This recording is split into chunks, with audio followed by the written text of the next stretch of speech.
in your DNA. You go back far enough, shit. You've been here. I look at DNA like, as long as we are here, and I mean us, you, everybody in this room, your ancestors are still here. Even all of those motherfuckers from thousands and millions of years ago, they still live through you because that blood is still here. Yeah, you don't think that still was recorded on your cells and it was passed on to the next blood is still here. So that's how I look at immortality. I look at when I say I'm gonna live forever. My ancestors been living since they've been here because I'm still here. I've carried the bloodline down for millions of years from wherever it started. And we still here. That's how I look at immortality. You know how you be knowing some shit? You be like, I don't even know how I know this shit, but I just know it. Yeah, I mean, that's just like, shit, how can you explain how niggas know how to do shit and know shit and ain't nobody teaching us? How we just know how to do the shit we know how to do? Who we learned it from? We didn't know this shit. It just come natural. See what I'm saying?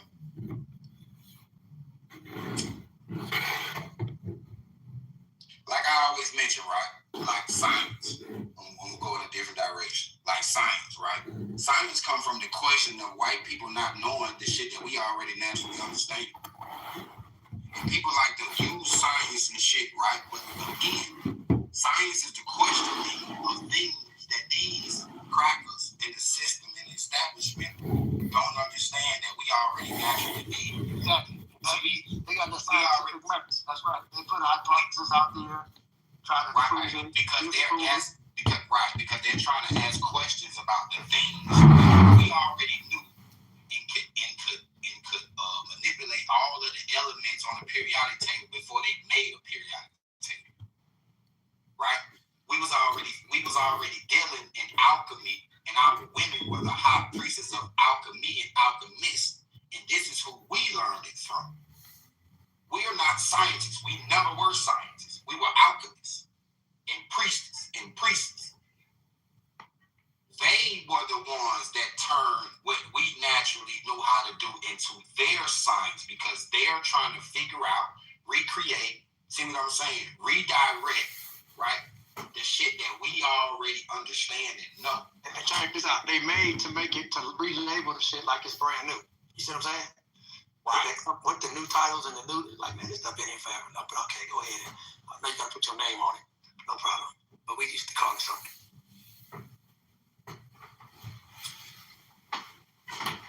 Just like, okay, prime example, why isn't ether on the periodic table? They took ether off the periodic table after 1904.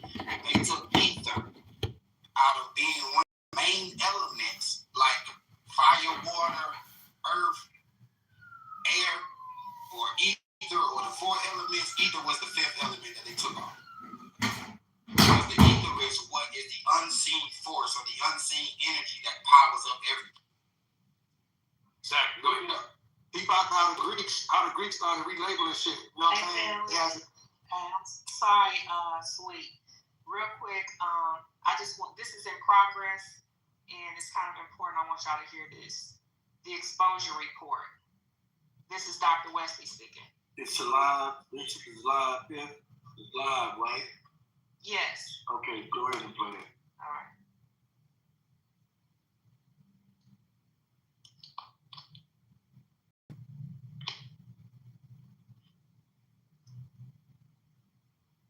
Gods, which is 2 volumes, 988 total pages, 1,945 academic footnotes. In this book, I document that the last best kept secret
speaking of the Asiatic brown extraterrestrials and what we perceive to be. And I think when we talk in conversations about aliens, we kind of pull away from the fact that we have what you perceive to aliens could be anything from a insect to a non-corporeal form, an energetic form, basically pulsating, coming into our frame of reference. As I perceive, and many of you know, I perceive we're living in a holographic experience. And when we talk about in regards to the disclosure, I agree in that there is a misnomer or a kind of like cloaking of the actual beings that are being hidden amongst that community. When we talk about Asiatic brown melanated beings, and we also hear references when we hear, if you've read the book with Norman Brogram, which is the Ringmakers of Saturn, which he speaks very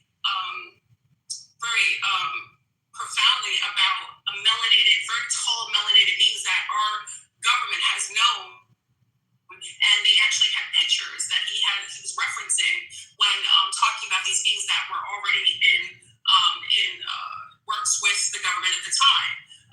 Many people don't realize that you are having an interface with specific beings depending on your frequency. And when we talk about disclosure, you're speaking about one aspect of disclosure that's a narrative that's probably being covertly engineered or totally constructed by one aspect of the government, whereas people are having interface with different non-corporeal and corporeal beings energetically, telepathically. Many of your novels, your books are also influenced by some non-corporeal beings that are kind of phasing in a kind of telepathic influence, zest or influence some of the population here. So I really agree that we have actually what you perceive to be interdimensional, or what could be referenced as cosmonauts that are here, that they have bodies, that they have, I think the EV on the dark side of the movie can kind of debate whether that was real or not, but it was a reference to an Asiatic woman with coiled hair, darker skin, that was likened to some of the references in past interfaces with people who've had contact, that has been interdimensionally traveling here and has been referenced in historical conversations. So I think there's a cloaking of there's a co-opting of the conversation about aliens, and I think there's only one narrative, whereas I'm a contactee, I was under the tutelage of Dr. Delbert Blair, and my references were to melanated women with coiled hair that had been interfacing with us and with many women. And I think the reason why they co-opted women, especially women of color, with religion is because that was a big group that was matching a frequency of certain interdimensional beings that was being contacted, previously. So in order to kind of take over that narrative, we kind of would use the language, Holy Spirit. A lot of the women use that when they may be in fact having contact or being zested or interfaced with beings that are non-corporeal, kind of phasing in telepathic messages, interfacing with that particular group. And we consider that, a lot of times it's reference to being religious or hearing the Holy Spirit, but really it's probably some form of interface or intergalactic telepathic messages or influence of others. So I think we hear that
perspective on this whole topic.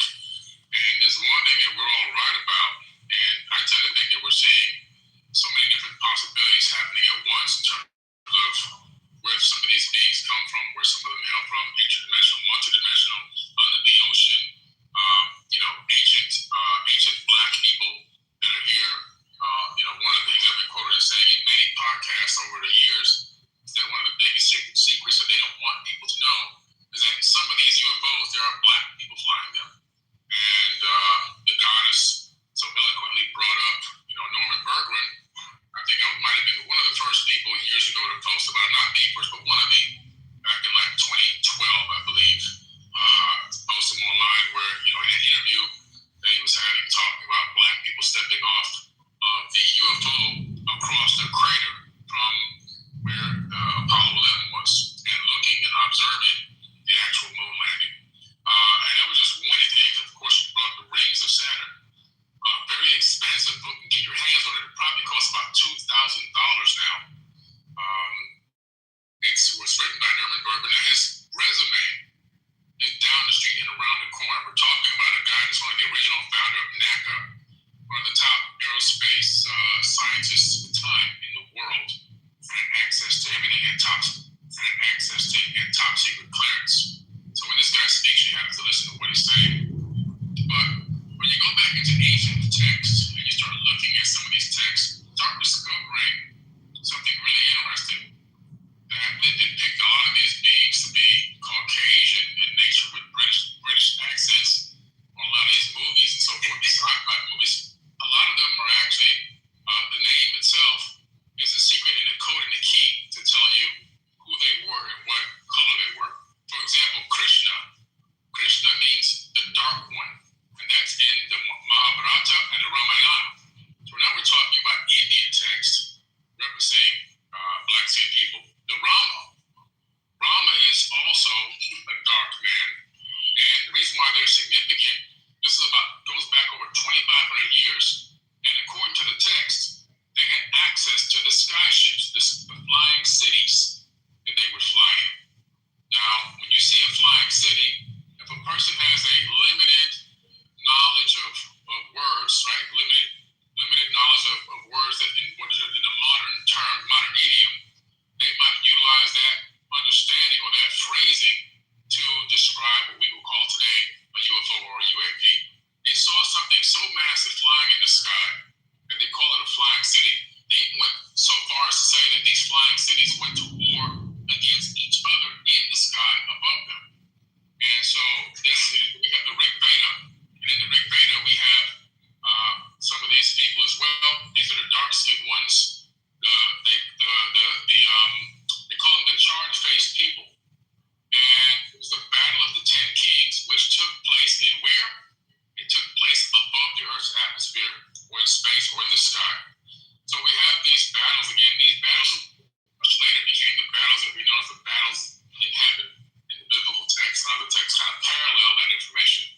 But the original text is talking about these people. Then you have the Malua people out of Samaria. So you have black Sumerian. I know that the Sumerians are often depicted in a lot of texts as being Caucasian, but you have the Malua, and those were the black Anunnaki beings. So they had black Anunnakis as well. The thing about them is they had black skin or dark skin, but they also had, in some cases, blue eyes that shine bright as diamonds, and sometimes they even had blonde-colored hair.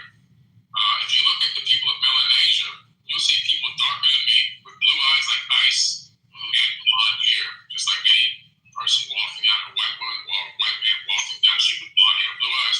But they're darker than me. That's their natural complexion, their natural eyes and hair. Because they be an offspring of some of these ancient quote-unquote gods or people that had this advanced knowledge. And that's just the top. Herodotus, one last one, Herodotus talks about Iapopus. These people were, again, black people that had advanced knowledge of what we would call nowadays ancient technology. And of course, we have the people of Kush. So these people are talked about and described through all ancient texts all over the place. We just have to have the eyes to see and the mind that wants to ask the questions and the intelligence to go and do the research. And we can come up with the answers very easily, very simply. We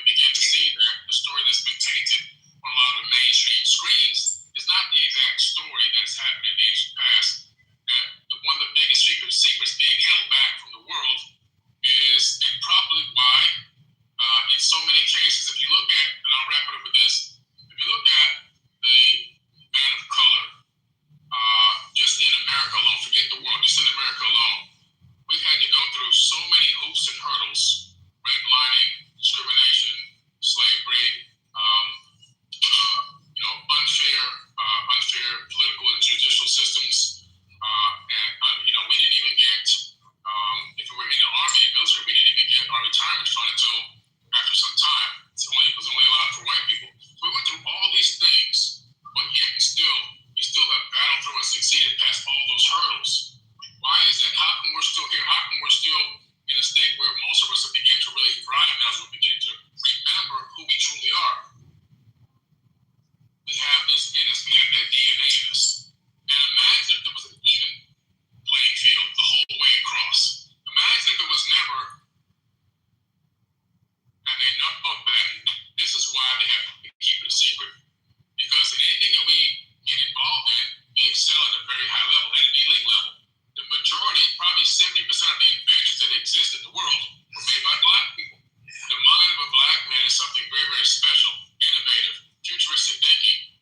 Everything from Wi-Fi, internet, GPS systems, AI, computers. I mean, the list is almost infinite. And so we have something special about us. And I think it links back to our ancient heritage with these advanced beings that in some way engage mankind in the ancient past. And the way you ended it, what you said on it, I have a single detail offering by Brother Billy. And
absorb that light and diffract it and turn it into vibrations, etc.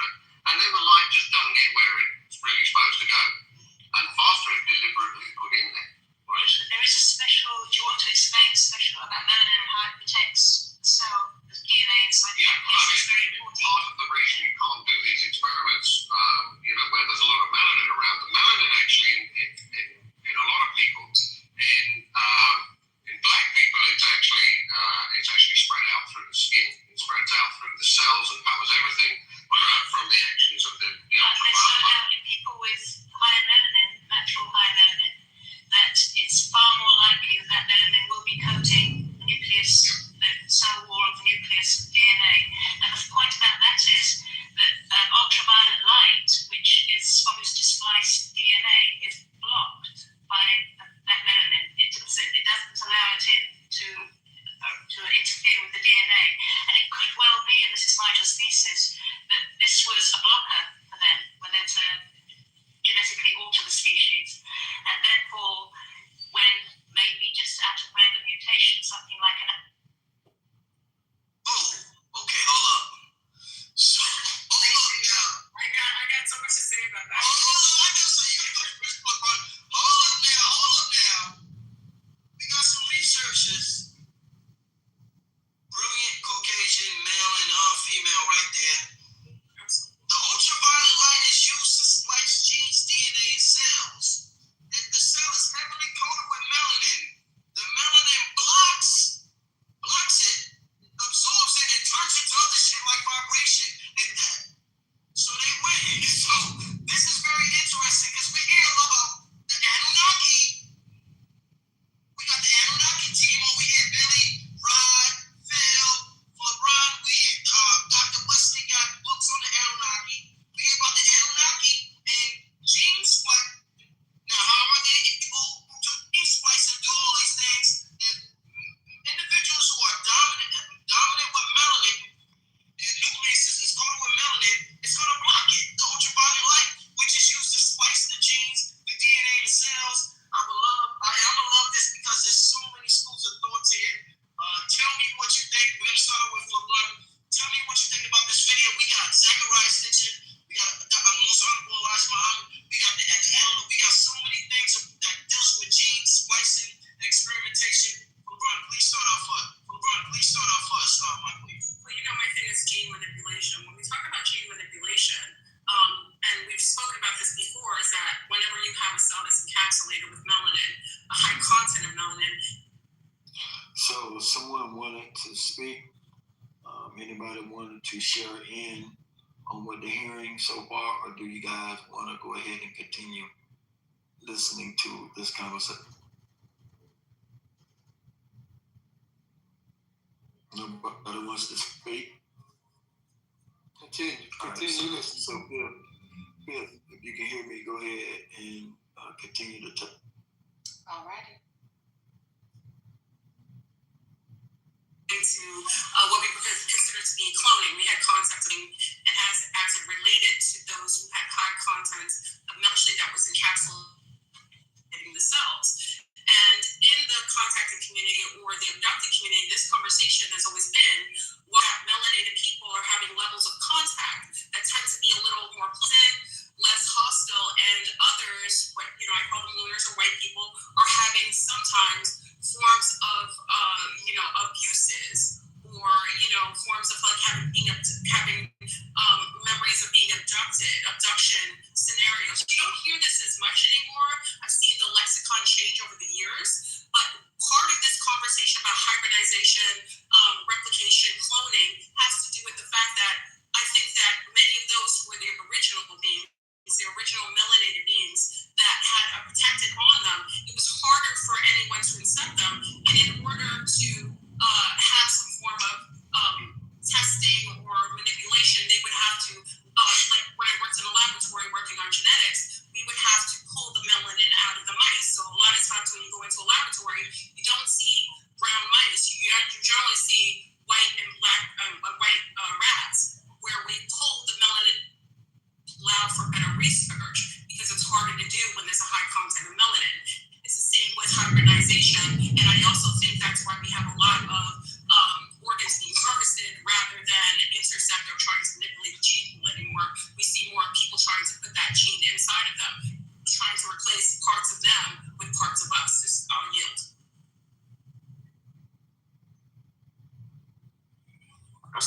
decide to yield. Yeah. Yeah. In modern times, it's always highly suspect that they're taking our organs in. And that's not good. They would take our organs. Be suspected of taking our organs. It just makes them highly suspect. And these killers, they said that they will stuff the organs with toilet paper, paper towels, old rags, and puff the body up and present it to the morgue, to the funeral directors in our neighborhoods. There are things going on with us that's not going on anywhere else. And we must stop the heinous hate crimes. That's something. But in Dr. West's character of some of the history about us, like you say, the interplanetary connections, and see, I even press you all of that. The adopter, that's more of who we are than anything that I've covered in history. I'm not saying I researched Dr. Wesley Muhammad, but I say I have done adequate research on a lot of subjects, and that is the research is us. What's wrong with us adapting to our own family value system? You say it's not just for Michael Jordan, Michael Tyson, and Michael Jackson. It's everybody. Y'all think I'm extreme when I say every nigga's a star. I really mean that shit, but it's hard to catch on. It's hard to talk to you about things of that nature. They say I'm picking a racial position. But you see everybody else gravitating on the dominant value system. When the Chinese, he teaching Taekwondo, Kung Fu, Jiu-Jitsu, and everything else. And you're the master of martial art, but you just don't know yourself well enough to stand on that family value system. I'll land my plane there. That's a good place to settle down where everybody can see it and say, mama.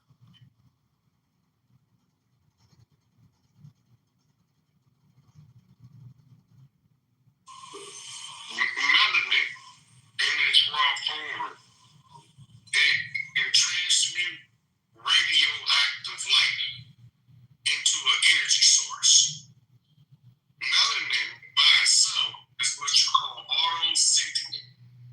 I mean, it don't need to be in your body to be sentient and aware.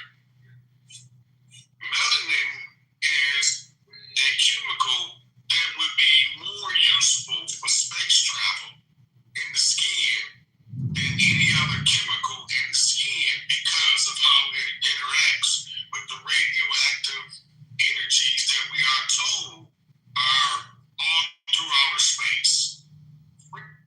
I'm going to stop there real quick and just bring you guys attention to the pharmaceutical industry and the drugs that people are taking for diabetes, high blood pressure, thyroid, just a lot of the different issues that we have. And those drugs, what do they say? May cause sun sensitivity. And I know on a personal level, right, I've shared my journey, but one of the particular drugs, after a while, like I realized in the sun, I wasn't seeing anymore. I wasn't getting darker. Like as a kid, I would be black as tar. Like I would get real dark in the summertime. But after being on that medication, my skin was burning and I developed the sun sensitivity. And so I think that is another way that they're interfering and interrupting the production of melanin is through the drugs. So I just wanted to share that. Something else that I found out. There's no test, say like if they prescribe you something, telling you have something, and this treatment is gonna make it better. There's little to no test for what they're telling you have without the treatment. Like they tell you what's gonna happen without the treatment. So there's no test without the treatment. To come to the realization that, like, if we're honest with ourselves, I get that the medical, some things are helpful and these are useful, right? But is it curing your ailment? A lot of people are. I came to the conclusion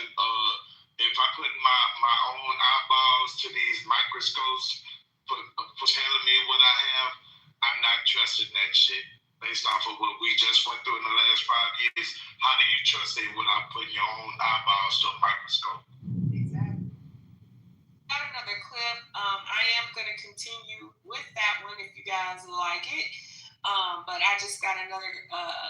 I got another clip that I think is relevant at this moment. Give me just a moment. Also, am I the only one that are seeing all these doctors are being charged with malpractice? I'm starting to think a lot of this shit that we're going into terminally induced or terminal illness is, but from my research, is medically induced. Oh yeah.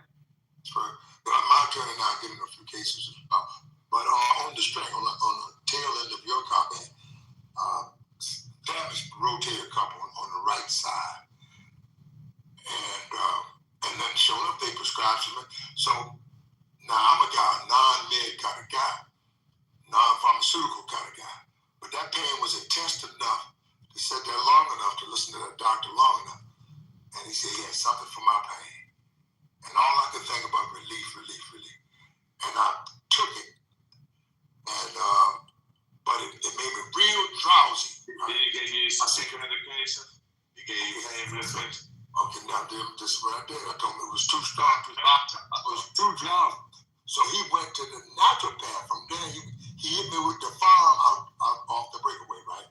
And it did help with the pain. All the oxy and the very one, Percocets and all that. And people are rubbing these pharmacies for the high-end medicine. So now on the bottom line, he got to the naturopath, gave me topical, and it made me quite as drowsy. So I started out on pharmaceutical. Keeping things, stop headaches and pain and all of that. And it was too much drowsy and leveled off at a naturopath. So there may be an alternative. So just because he prescribed something for you, there may be another alternative prescription. That was the point I was attempting to make. I just want to make sure that we are focused on the to melanin, right? Drugs with sun sensitivity. So if you're taking any medications, kind of pay attention to your reaction to this. All right, I'm gonna go ahead and play this other clip, and we'll get back to it. Hold on. Well, do you remember the name of the med that could affect your melanin that you said made you darker or lighter?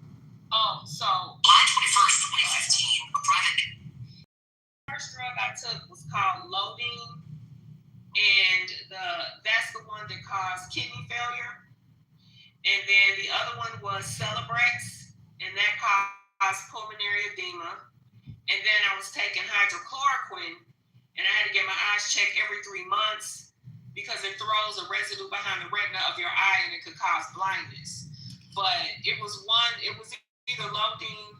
I think it may have been the Lodine. Ain't no telling. But and even steroids. I think if we read the fine print in a lot of these medications, they do say, stay out of the sun. Stay out of the sun. So Manipulators or immune suppressors. Just think of what all that does to your entire system. It's killing your immune system. What else follows? Yeah, but think about, again, just with what we're talking about here with the genetic manipulation and melanin, and as it relates to original beings and things like that, and what eugenics have known.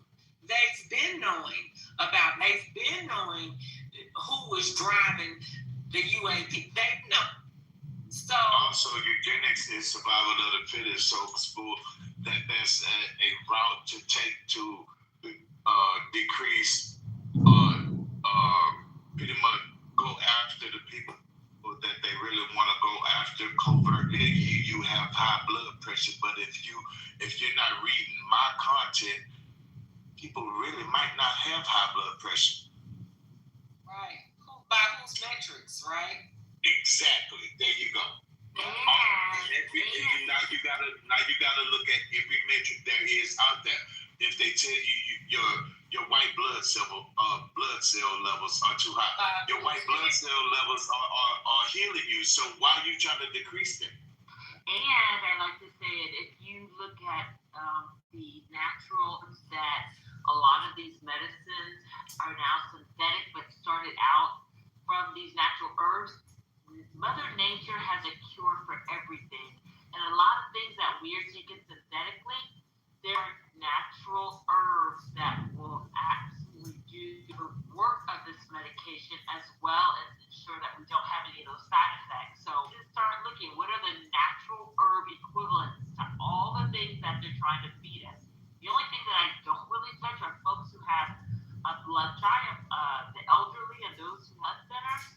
I know that there is something natural that Mother Nature has created for almost everything that we're talking about. So let's not neglect and let's not forget that a natural herb tea or a tincture or something of that nature is a great way to make sure that we are working with Mother Nature and not dealing with a lot of the side effects that these synthetics are providing for us. So what I did, Black Warrior, when I, of course, like Q said, you get this diagnosis. And to be honest with you, I had a myriad of symptoms that I just was dealing with or whatever. I went in for a routine physical examination, and I come out with this information. And, I would say that at that time, when I think about awareness, and the generation I came from, I just really wasn't focused on any of that. We came up trusting your doctors, things of that nature. But I'm just grateful that I had the wherewithal to put a pause on that. And I literally took myself off everything. What helped me turn the corner was CBD oil. And the thing is, we have naturally occurring CBD receptors in our bodies. We literally do. It's called the cannabinoid system. And ain't no doctors teaching about that. Ain't no doctors telling you about that. They're not talking about parasites. They're starting to talk about your lymphatic system. But the reason why I know it was a CBD oil is because there was absolutely nothing else that I was doing. I took myself off all medications. And when I tell you, for the first time traveling, I literally burnt to a crisp in a good way. No blisters, no rash, none of that. I tanned. My tan lines last forever. I knew then that crap was out of my system. So and CBD oil isn't the only one. There's so many different products that can help us on a natural and homeopathic journey. A lot of the things that they're doing to treat us is actually killing us. And if you're thinking about a quality of life, that's what we're trying to do, live, right? Everything is against us now. The air, the water, the food, the medications. It's a fucking all-out attack on humanity. It was something else I found out about eugenics. Somewhere when I was reading this, it's almost like it's to get them to believe in something that they don't have, so they can treat. Now that stuck with me. Get them to believe in something that they don't have. Survival of the fittest. I want to say this, like when we go into those grocery stores and we see those big bottles of herbs, how many of us go buy that big bottle of that big container of oregano and drink our oregano tea on oregano? That's a parasite cleanser. Oregano and black seed. I've been doing this thing that my ancestors been doing. I ain't been trying nothing new, and I don't get sick like that. Let me tell you, some oregano and then chase them with some black seed and chew those seeds and put them into take it and put it in some hot water and drink everything as a tea. I just drink rosemary just for the heck of it. So a lot of the herbs I take, I don't even think about what they're good for. I just take those natural herbs, I dehydrate them, I have them fresh from the farm, I'll take them, and I'm always drinking all kinds of teas, bitters, those kinds of things. I assure you, those herbs will cleanse us out. They'll deal with the parasites, they'll get rid of all the inflammation, all this stuff that they're giving us, crazy medicine. And the beautiful thing is no side effects. So we just got in the habit of just drinking our herbal teas and just putting it in some hot water and steeping it and just drinking it. A lot of things we're dealing with will literally, the symptoms will start subsiding and leaving Mother Nature, back to the herbs, and the more bitter, the better. That's my philosophy. Well, we've had the healing all the time.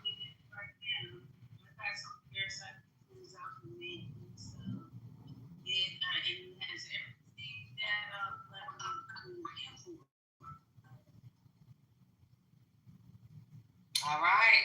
But we've had the healing. I've attempted to talk to the people about the oil of oregano, about the oregano and the black seed, the rasul talabs, and the black beet cure, everything except death. And they had a hard time. Mostly black women don't come out there. They don't want their oregano. And you still push it. Then they get sick as a dog.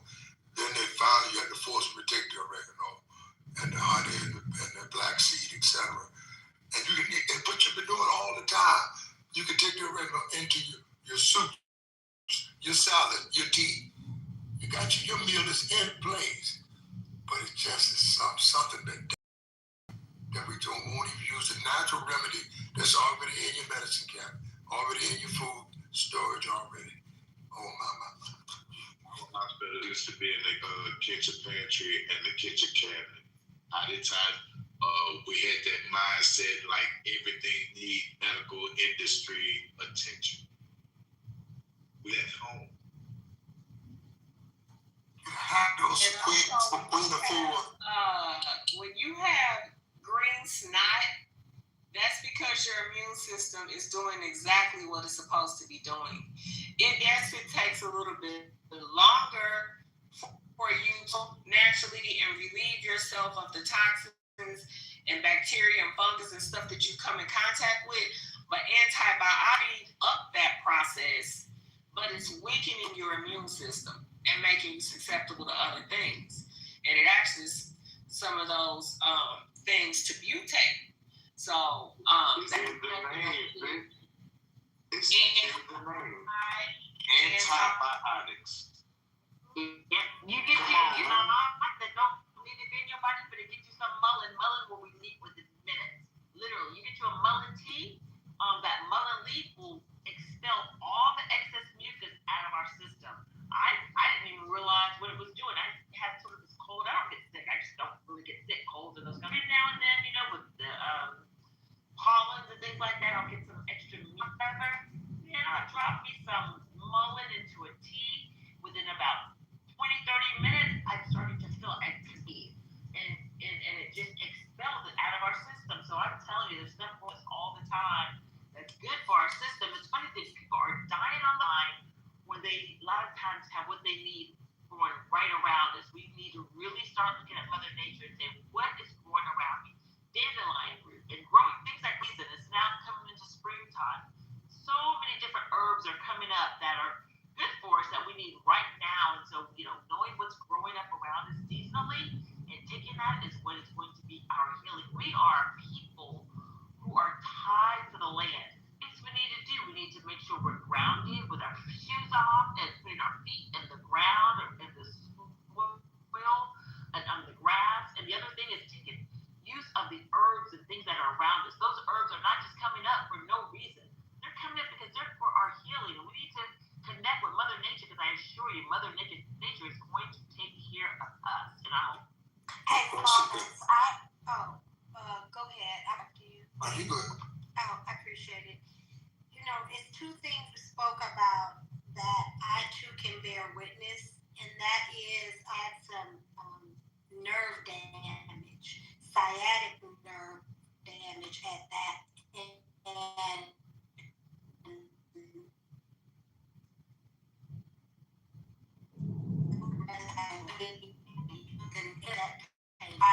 but long story short, after they took me off of the Prozac, which was to release the pressure off the nerve, which I could not walk for 2 weeks, I needed, and this was in 2018, I believe, so it was right in what we would consider the height of the opioid crisis. So you want to tell me how much pain you can acknowledge that I'm in while telling me you can't give me any pain meds. I would just tell you again that experience was it was something else. I live in California, so we have cannabis stores that sell tinctures, and tinctures that have high level of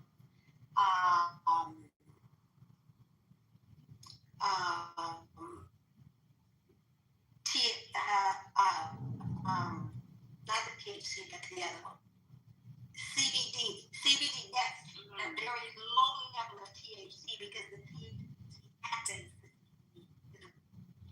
So it's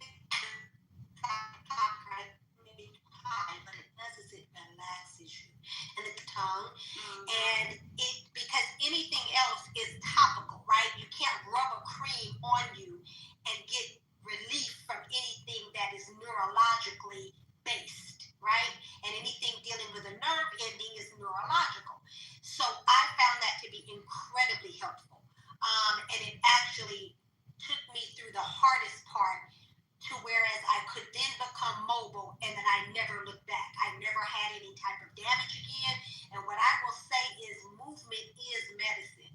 You know, the sedentary life that we live is killing us. You have to be active, especially as you get older.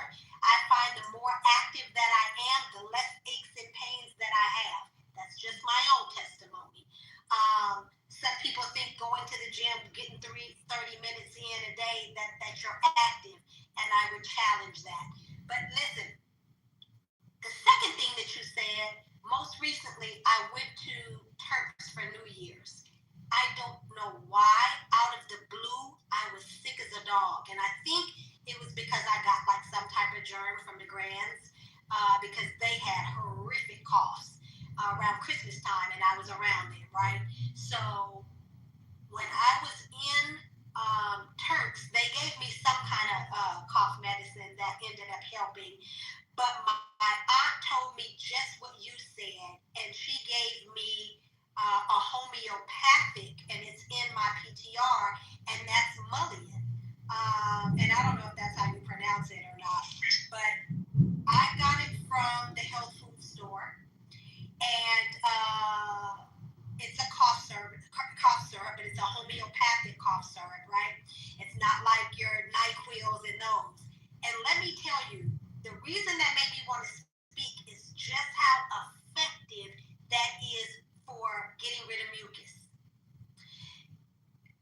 When I got home after taking that in Turks, you know, I still had lingering, you know what I mean? How you have the little lingering cough thing and everything going on.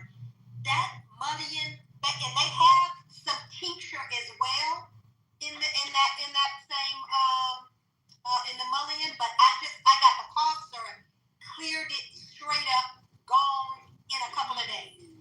Very effective. So yeah, I keep this on deck now because it's just incredibly effective. I'm done. I'm gonna tell you, I grow a 250-foot long row of mullein every year. I take the leaves and I dehydrate them and put it in my herbal tea. And then at the top of the mullein is like a flower pod, and you let that flower pod go to seeds, and then you like crush the seeds or let those pods dry out, and then you crush the pods and get the seeds out. And so literally I plant a lot of mullein, and a lot of the herbal medicines and things that I use have mullein in it. It's just phenomenal. You'll feel it, to feel it actually be able to breathe and not have that mucus build up and the rattle and all of that. It's a real thing. So there's a lot that grows around. It's not just if you knew what it was like a little hairy, little velvety looking leaf. And a lot of us, it's just growing around us. We just don't know what it is. So I say take the time, use this app called, I use an app called Picture This. And I go around, I look at everything growing on my farm, and I'm like, what is this?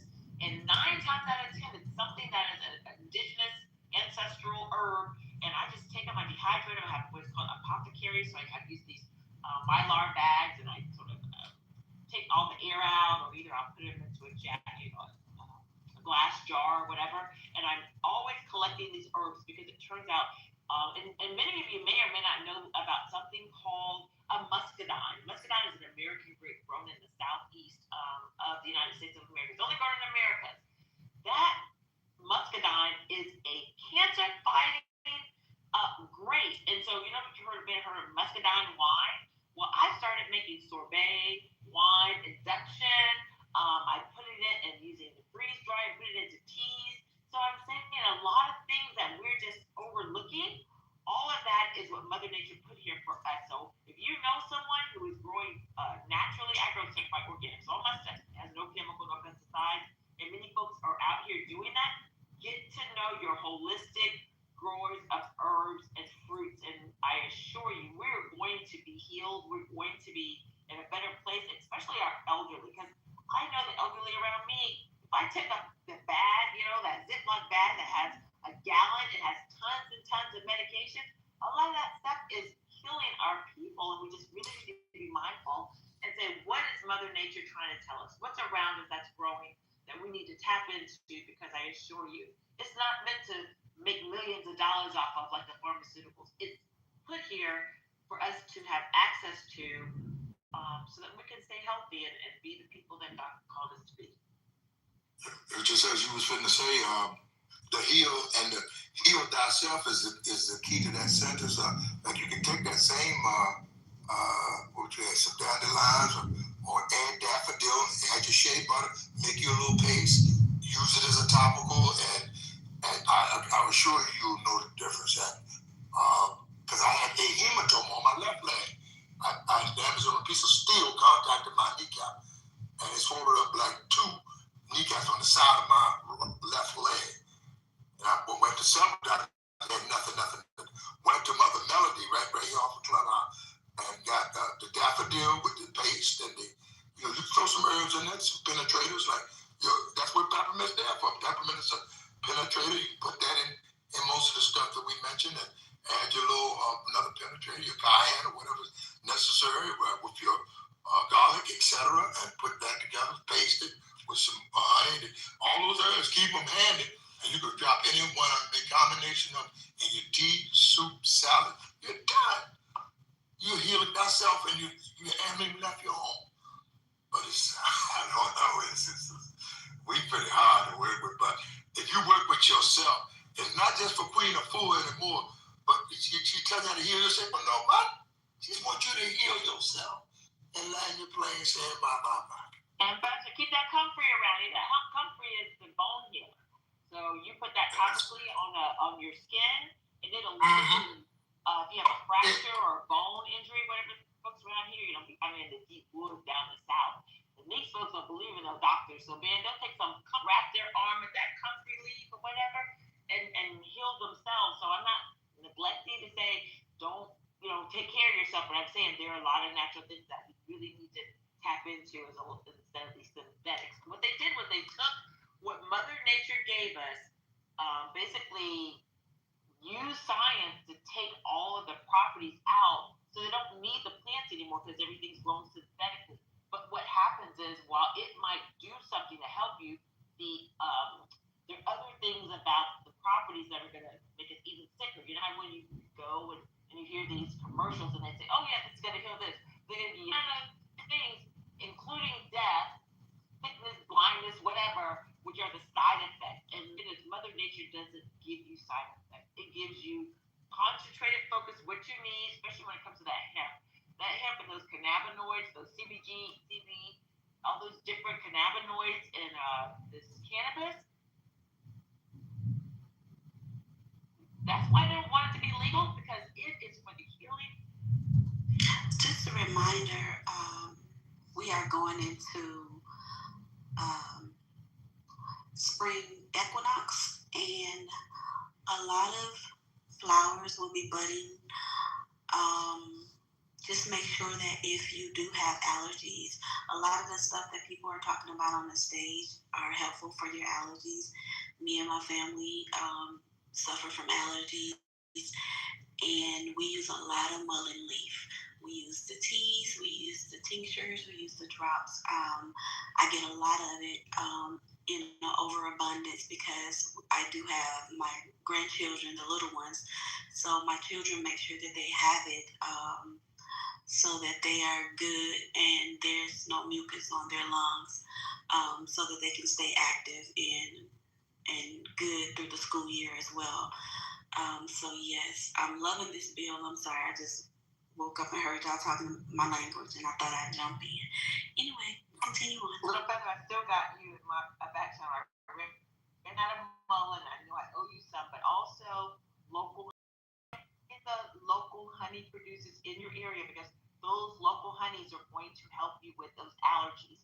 So you definitely, honey's good, but local honey is better because it's going to basically accumulate all the different pollens and things of your area.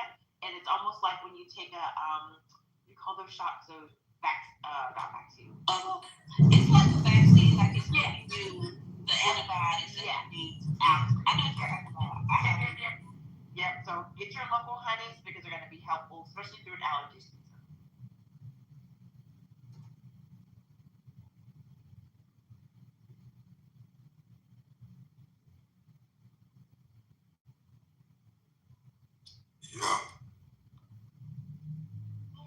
Yeah, make sure y'all detoxing too because they still some stuff in this air. So make sure y'all detoxing all these heads out of your body, your hair, your skin. I think flawless, and you can speak, Michelle, but I know I think it's wormwood, the Wormwood, the black walnut, and some other things that you take. And actually, I just go and get the organic. I get the organic off of Amazon, and I use it. It's things I don't necessarily grow, but as long as it's certified organic and I know it has no chemicals, no pesticides, then I have no problem making my own mixtures of the different herbs and things like that. So please, let's make sure we're taking care of ourselves and our loved ones. Yeah, get them bitters.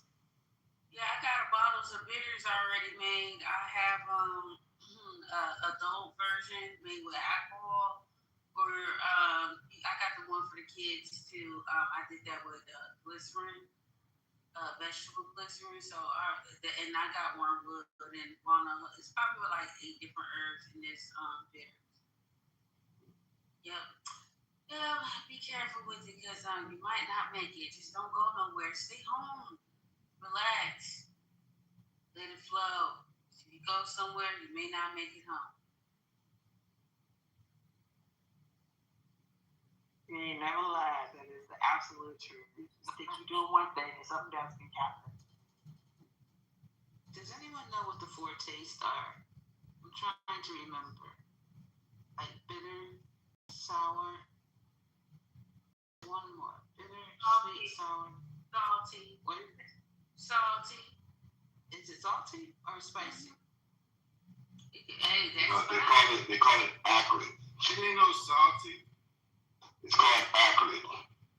You too much no salty. Some stuff don't taste salty if you put too much salt on it. It's called acrid. Something sounds like that. Bitter, sour, sweet, and acrid. Not accurate, but acrid, something like that. And that's probably gonna be like your citrus, like your acid, your lemons and limes, things like that. Which one does that fall under? I don't know. I don't even know how to describe it, but I remember in the Art of War it talks about, the 4 flavors, the primary colors, the sounds. It talks about the limitations of them, but yet even though there's only 4 basic flavors, it produces thousands of different flavors. Those 4 basic, bitter, sweet, sour, acrid. Out of those 4, you get everything. So it didn't say acrid, but it did say salty. I was gonna say it is salty. Bitter, sweet, sour, and salty are the 4, but acrid probably falls under one. Sour, acrid. I don't know. I'll look at it. Yeah, somebody got married and to secure their vows, or as part of their vows, they each had to take a taste of the 4 tastes so that they would know, when the wedding, when the vows. And the marriage will sometimes be sweet, and sometimes it'll be sour, and sometimes it'll be whatever the other 2 are. So acrid falls under bitter. Bitter. Okay. So it's bitter, sweet, sour, and salty. Okay. What do y'all think about that? You think that's what life is like? Or it tastes? I do. I really do. Yeah. True testimony to real life.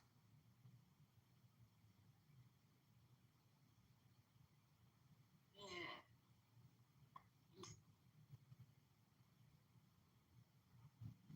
Which one is to my mama?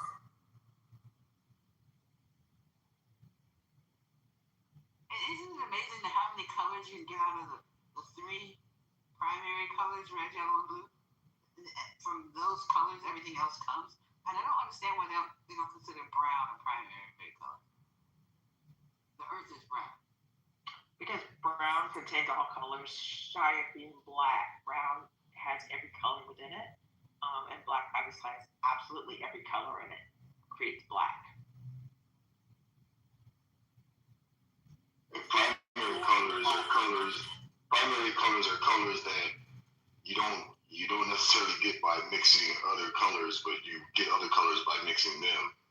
You know, they're the most fundamental, or I guess, basic colors. Right.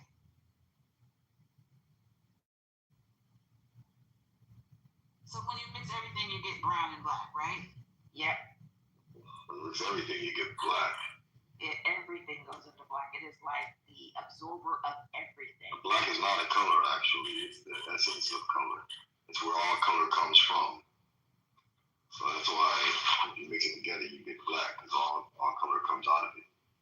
And white is the absence of all color. Yes, black and white are not colors, despite what many people think. Right. But what a brown? I mean, I don't know. I'm being a little obtuse, but brown and green should go along with those primary colors, right? Well, brown is a mixture of orange and yellow and a little bit of white. Yeah. So, and green is obviously yellow and blue. So if you mix yellow and blue, and depending on the percentages of each, you're going to get very green, blue, and yellow. So, you know, you start mixing these colors and you find that you get the right combination. You're getting some of the most amazing colors, and Mother Nature does it so beautifully naturally, which is what I love about even herbs and flowers, the natural flowers that we grow. You take those, and I'll tell you, this is the one that's most exciting to me is the black walnut. The black walnut has a natural dye. When I work with my walnuts, I have to use gloves because it'll literally turn my hands brown. So instead of using a stain on my woods when I make like my pole barn and things like that, we just take the walnut and we soak it in water, basically put it on the wood, and it stains the wood. So there are so many things in nature that create colors. Your indigos, a lot of your reds are going to gives you the kind of those reds and those oranges and many of the other things. So while we look at things in nature, those are the same colors that are the dyes that our ancestors used for things like quilting and turning fabrics and things like that, colors. And so if we just kind of look in nature, we'll see that everything we need is actually being grown in the form of fibers and flowers and natural ingredients. I'm an artist, so I know these things, but I've never used the walnut to color anything. I know that you could. I just never tried it. And hibiscus, where do I get hibiscus? I have this long. If you reach out to me, I just did 250 hibiscus plants because I put it in my tea by herbal teas. And so here in Alabama, the Black Belt, we grow a lot of hibiscus because it's a good enhancer for the different herbal teas we use in terms of flavor. It has just kind of softens the flavor for a lot of things. That and lavender and those kinds of different herbs are really good to kind of give you a little bit of flavor in your tea blend. So if you reach out to me, I'll make sure you get some hibiscus. You just take the seeds, like right now, I just put like all the seeds in, and then we'll take those hibiscus and grow them out, and then through the summer and into the fall, the flowers will turn kind of a beautiful violet or red, kind of scarlet color. And we take the flowers and we dry them out, and then we combine them with our herbal teas. And you can use different color. Oh, and that I'm gonna have to try that. I mean, I've been kind of painting and crayons and all that other stuff. Never used the natural stuff like that. What do you know about saffron? It takes a lot of saffron, little stylists within the saffron plant. They're very delicate, and you just take a pair of tweezers and you pull that little centerpiece out, and that's the saffron.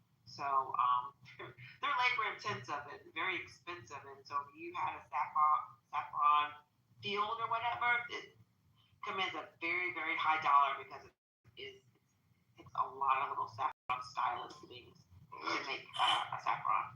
I have good quality saffron. I chew on it about 10 sticks a day.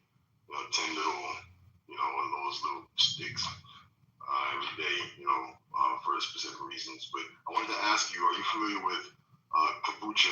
Because I used to make kombucha. I'm going to start making it again, but I recently learned that you don't have to use black tea. You can use other teas or herbs or something like that. Are you familiar with anything like that? I do. Kombucha is my favorite thing to drink, and so this is my thing this year is to make my kombucha with my different fruits, and we're going to make it with our fruits. It's kind of almost like a fermenting approach, but it's very what are they like? Probiotics. So it's really good for your system. Kombucha. So you make it with fruits instead of tea? Or? Yeah, you can make it with mushrooms too. Oh, really? Blackberries. Mm-hmm. Yeah. I think it starts with the process. So you can use a lot of different things and mix things to get your flavors and stuff like that. So I'm really big into muscadine. So a lot of things like kombucha made out of muscadine, I'm really focused on. So I'm like going to be known for all things mustard, the wine, the kombucha, the teas, sorbet, green, dehydrating them, all those kinds of things. And kombucha is one of those added value products that you can make with a lot of different fruits and things like that. So with the saffron, why do you chew? Isn't that too much? 10 a day? They're really tiny. The sticks are really, really tiny. Sometimes maybe 2 or 3, at a time or something like that. But I do it because it helps memory. It helps dream recollection. It helps you remember your dreams. That's part of the reason that you want to know saffron. Yeah, they're little stems. They're very super delicate. So, but they're really, really good for you. And I can tell you they're very, very expensive. So you are like growing them and collecting them and selling them. They're super valuable. Yeah, I think I paid about $70 for the bag that I have. It's something to that effect.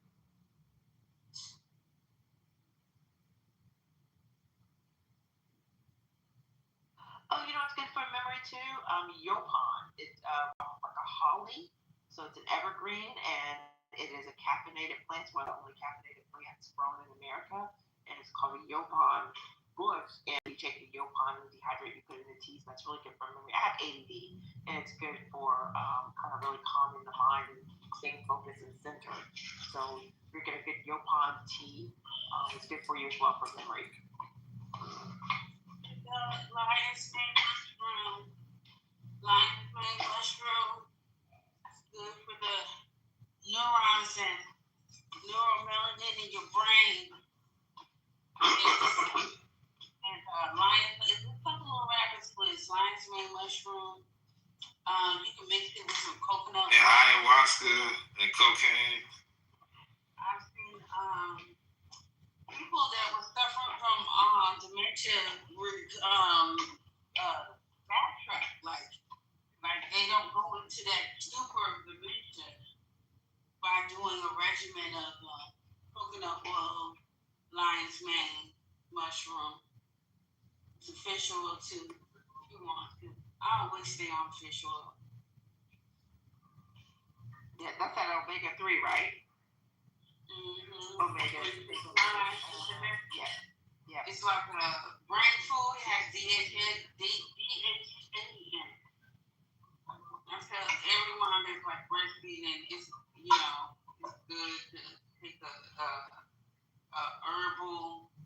of brain food, especially if you're nursing.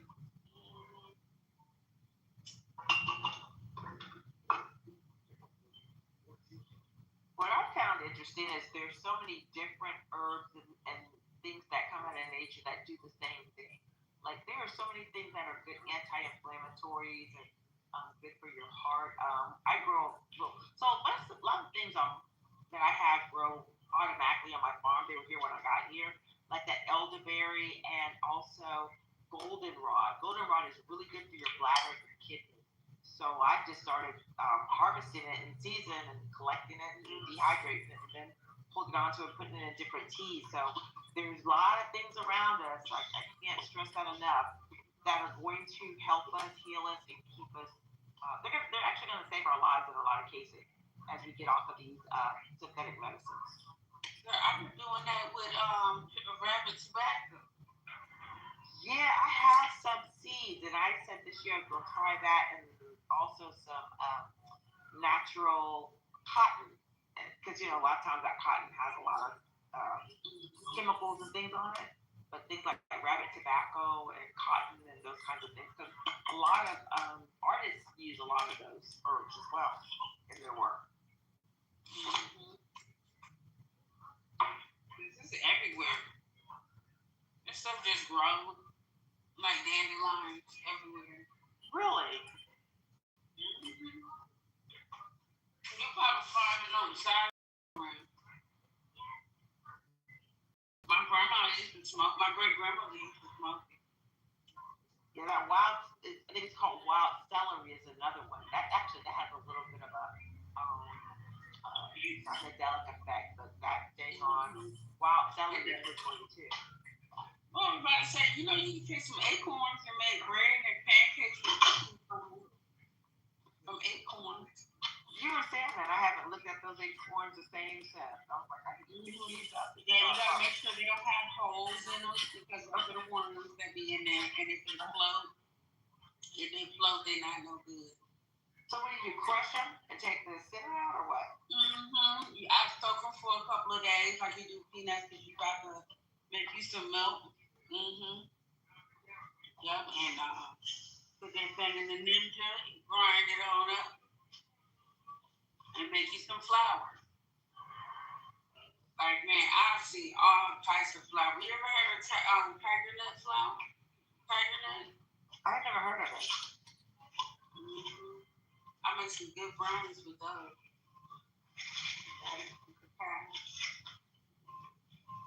What surprised me was to find cauliflower. They make pieces out of the cauliflower. Oh, that's good. And yeah, that was good. Kind of a thin crust with cauliflower.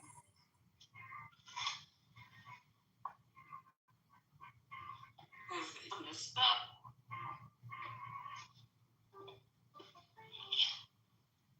I hate that they market all this stuff, organic this and organic that. It's really not. It's all processed.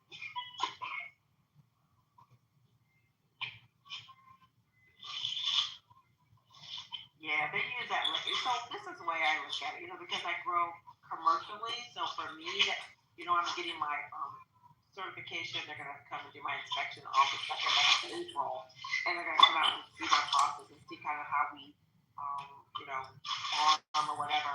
I only use it because it allows me to command a higher price on the commercial market. But otherwise, most of the farmers here in Alabama that I work with, they grow naturally. This is the same thing as organic. They don't use any chemicals or pesticides. They use a lot of compost and a lot of manures and things like that. But the food is, and that's all organic is, it's just not using any chemicals and things like that. So, yeah. So you don't really need the label. I think they just do it because the government is giving more money. They charge me like $4,000 a year just to get certified as organic. So it has to make sense financially to even go through the process. But considering I can charge a higher price when I sell to grocery stores and things like that, then that's the reason why I keep it. But otherwise, I just grow naturally and forget the label because it's not necessary, like you're saying. Especially when you know where your food is coming from.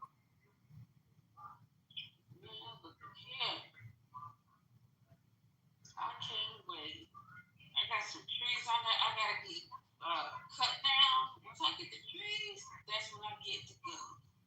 We got my ghost chicken and lots of vegetables and fruits. Anybody in here know how to cut down a giant tree? Y'all got a tree service in here? Where are you? South Carolina?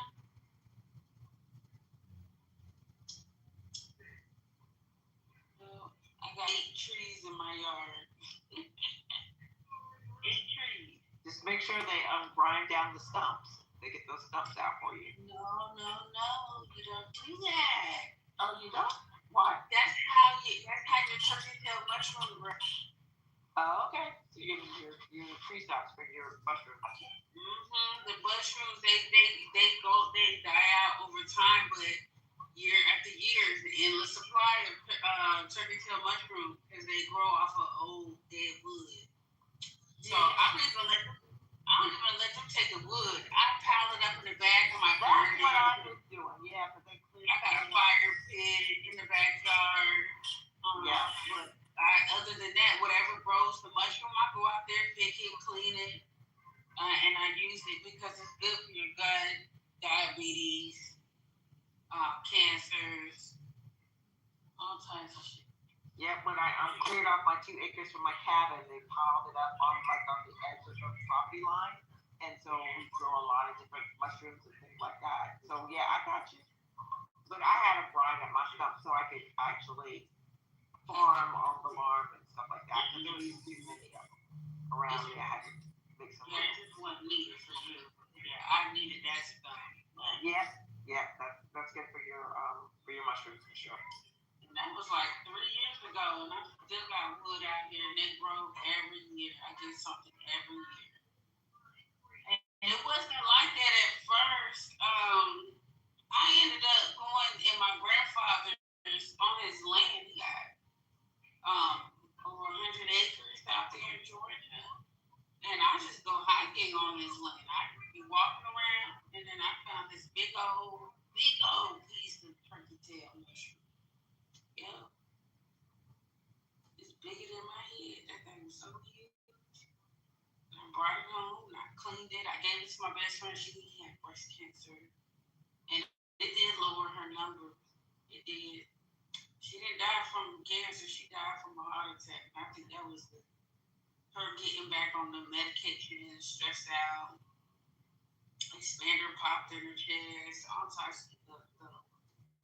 I think that turkey tail is good for all of those types.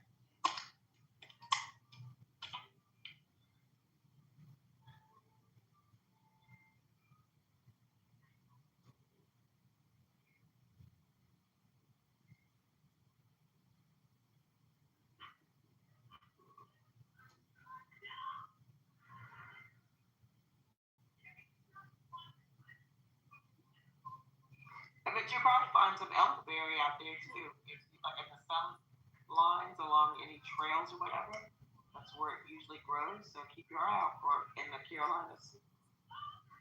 Look, I got a bush here. I got 2 of them. This year, I was planning on bagging it up and selling it and putting this stuff on my Etsy account.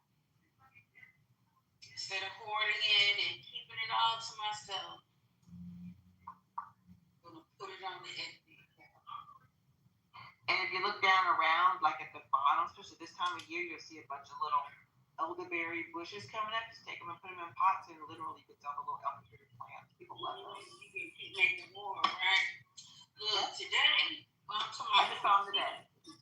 Yeah, speaking to me today now, I was out there, and my oregano, that thing has been in that pot for about 4 or 5 years. It was saying, girl, when you gonna give me a new home? So I took it out the pot, and lo and behold, I'm talking about it was so many ends in there. Yeah, take it and break it apart, kind of down by the roots, and make you about 6 or 7 other, and they'll just start continuing to bush out. So what I didn't realize is by not like breaking them apart and trimming them back, that they will grow and get really bushy if you do that. So they want to be broken apart. Yeah. Yeah. They want to be loved on. You gotta do that. That's what I did. I broke it all apart, and I got so many pots out there with anybody needs some oregano. Anybody needs some. So I don't have room for it. I'm not gonna lie, I don't have any room, but I got it. They're here. Look me. You want it, girl? In Atlanta, when we do our little visit, we're gonna be making an herbal exchange. Yes, absolutely. Here's what I did for my film last week, and this is so funny. My kid, he joined the plant club at school. So they stay after school for like an hour, and he does the little plant club because he likes being in the garden and stuff. So he came home with a Christmas cactus. And you know, it's just that little piece, that little lobe, and you just stick it in the dirt and it grows. Those little pretty Christmas. Y'all, why my little dog done ate that thing up? So I felt bad. So I ordered him a new one, and there's nowhere you can find it. So I ordered it off of Lowe's. It got here. I'm talking about that boy is so happy over that Christmas cactus. I'm about to make more of them because it looks like people like those little plants. People actually order Christmas cactuses. And they're really pretty.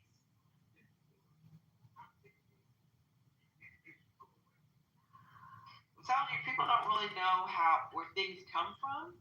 So if you could take them and put them in little pots or whatever, you got a whole business going on, a little nursery. I'm ready.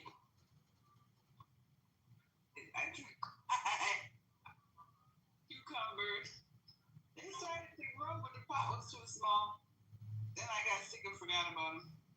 But I'm gonna try again this springtime. It's planting. The last moon was the planting moon, wasn't it? This full moon is next to planting moon. You can, plant by the moon, and also you can take your little trellis and they'll grow up on the trellis, and then the cucumbers will be on the ground too. That's another thing that you do. Yeah, trellis them. I'm such a city girl. I never really was much of a farmer. But I'm gonna try it. So I'm a new farmer. Look, I've only been farming about 3 years. I'm a city girl too. Have you ever did hydroponics? Try some hydroponics. Somebody growing shit in the water? Yeah, you can grow it in our house. If you live in a city, and I think you would, like, you can get you a tower. You can have some spinach on there, some green. Or hanging gardens. If you live in the city, you can have hanging gardens. Lettuce beds, things like that. Yep, a lot of your herbs. Yeah, this would be in our house with some growing lights and stuff like that. The growing lights really work. I think you would do good with that. As long as they get up to 12 hours of light and some water. I like to give mine water at the end of the day. Well, you know you can also electrify too.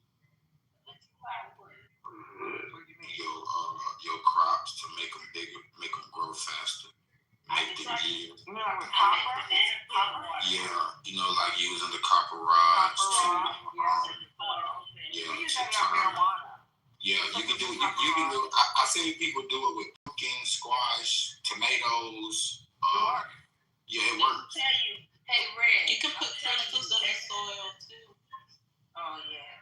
I do a big tomato garden every year. I be having so many tomatoes. I be giving that shit away. Giving it away. Tomatoes. Yeah, that's what my granddaddy do.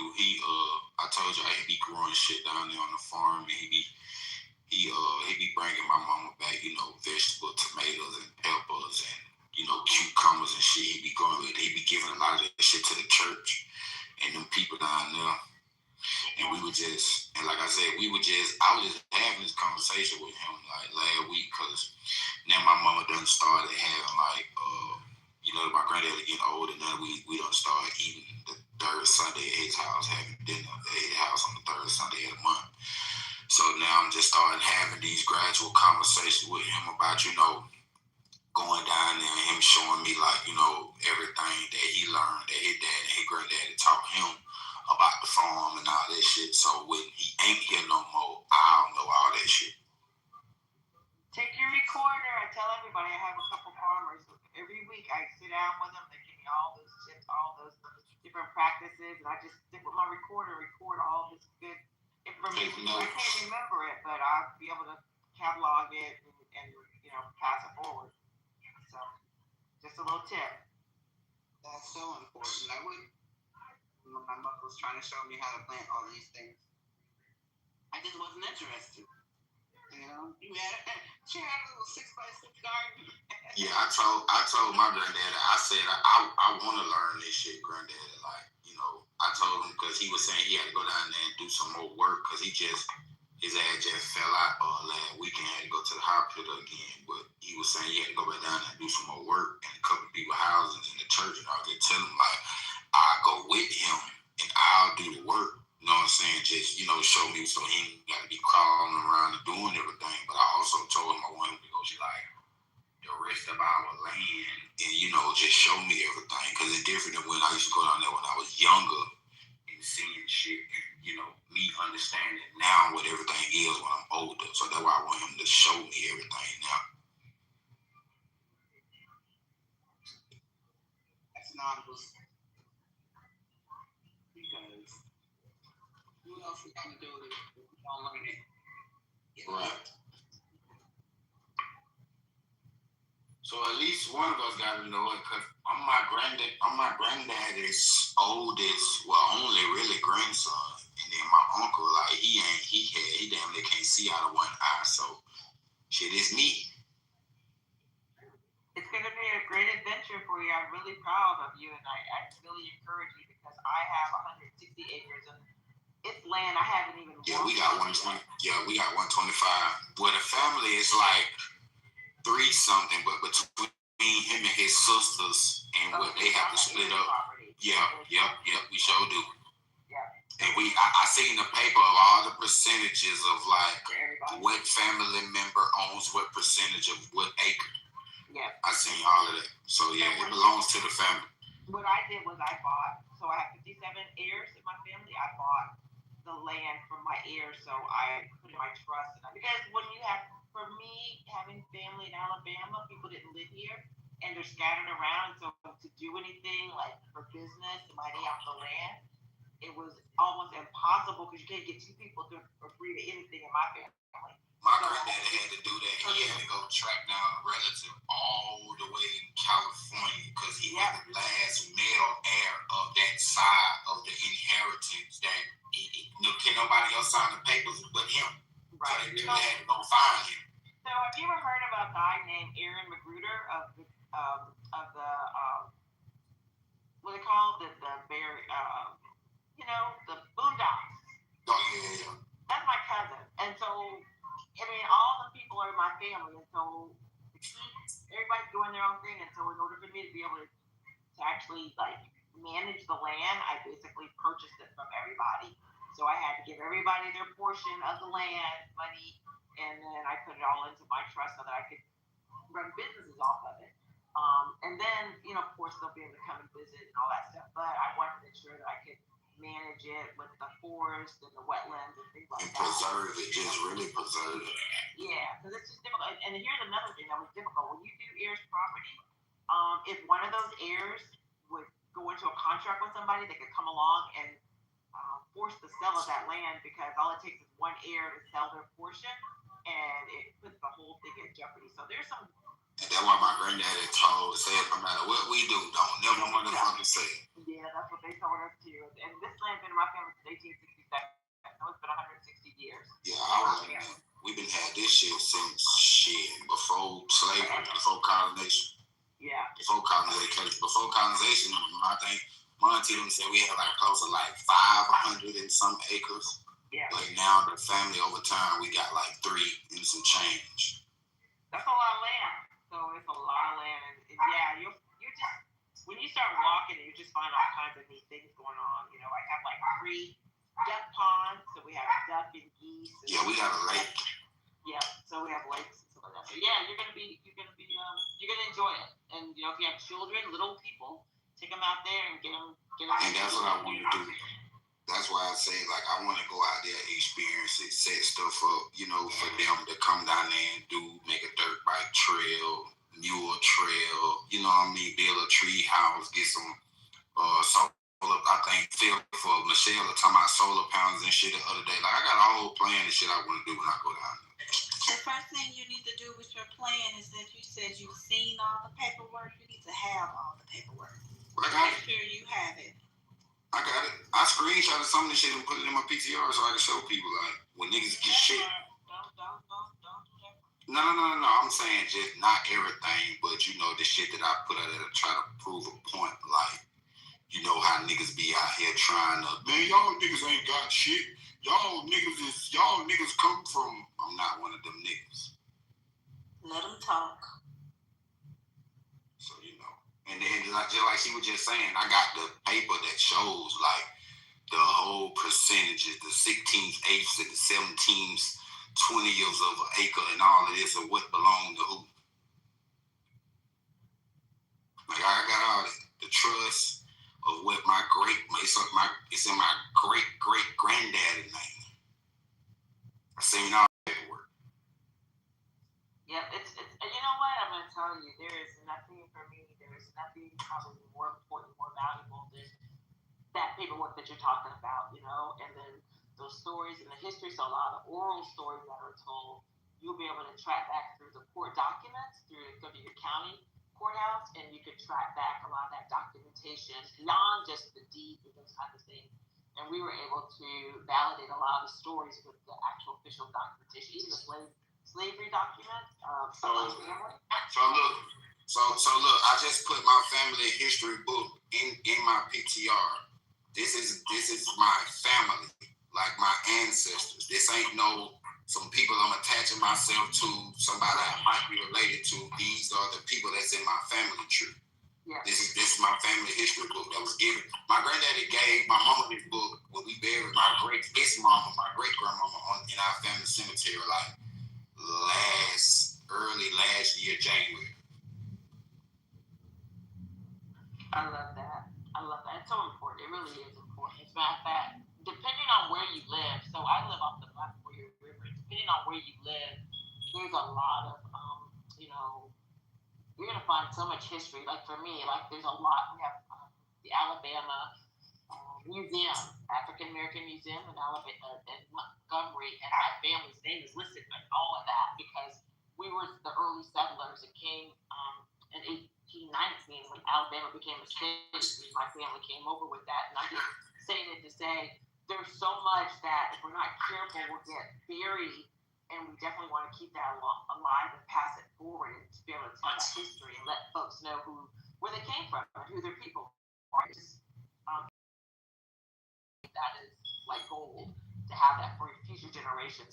What I decided is I'm the ancestor of the future, so I do a lot of documenting, writing, and stuff like that because I want to make sure that it's not so hard for the people coming after me to know the stories, because we had to go back and pull all these records. So it's my responsibility to make sure that we're documenting and telling stories so that those next generations can have our story from our words and not have to sort of piece it together. So I'm really proud of you and really happy to see what you're going to do with all the history that you have. So look, it's just a you know, they toot my horn a little bit, right? So my granddaddy, he built half of Atlanta.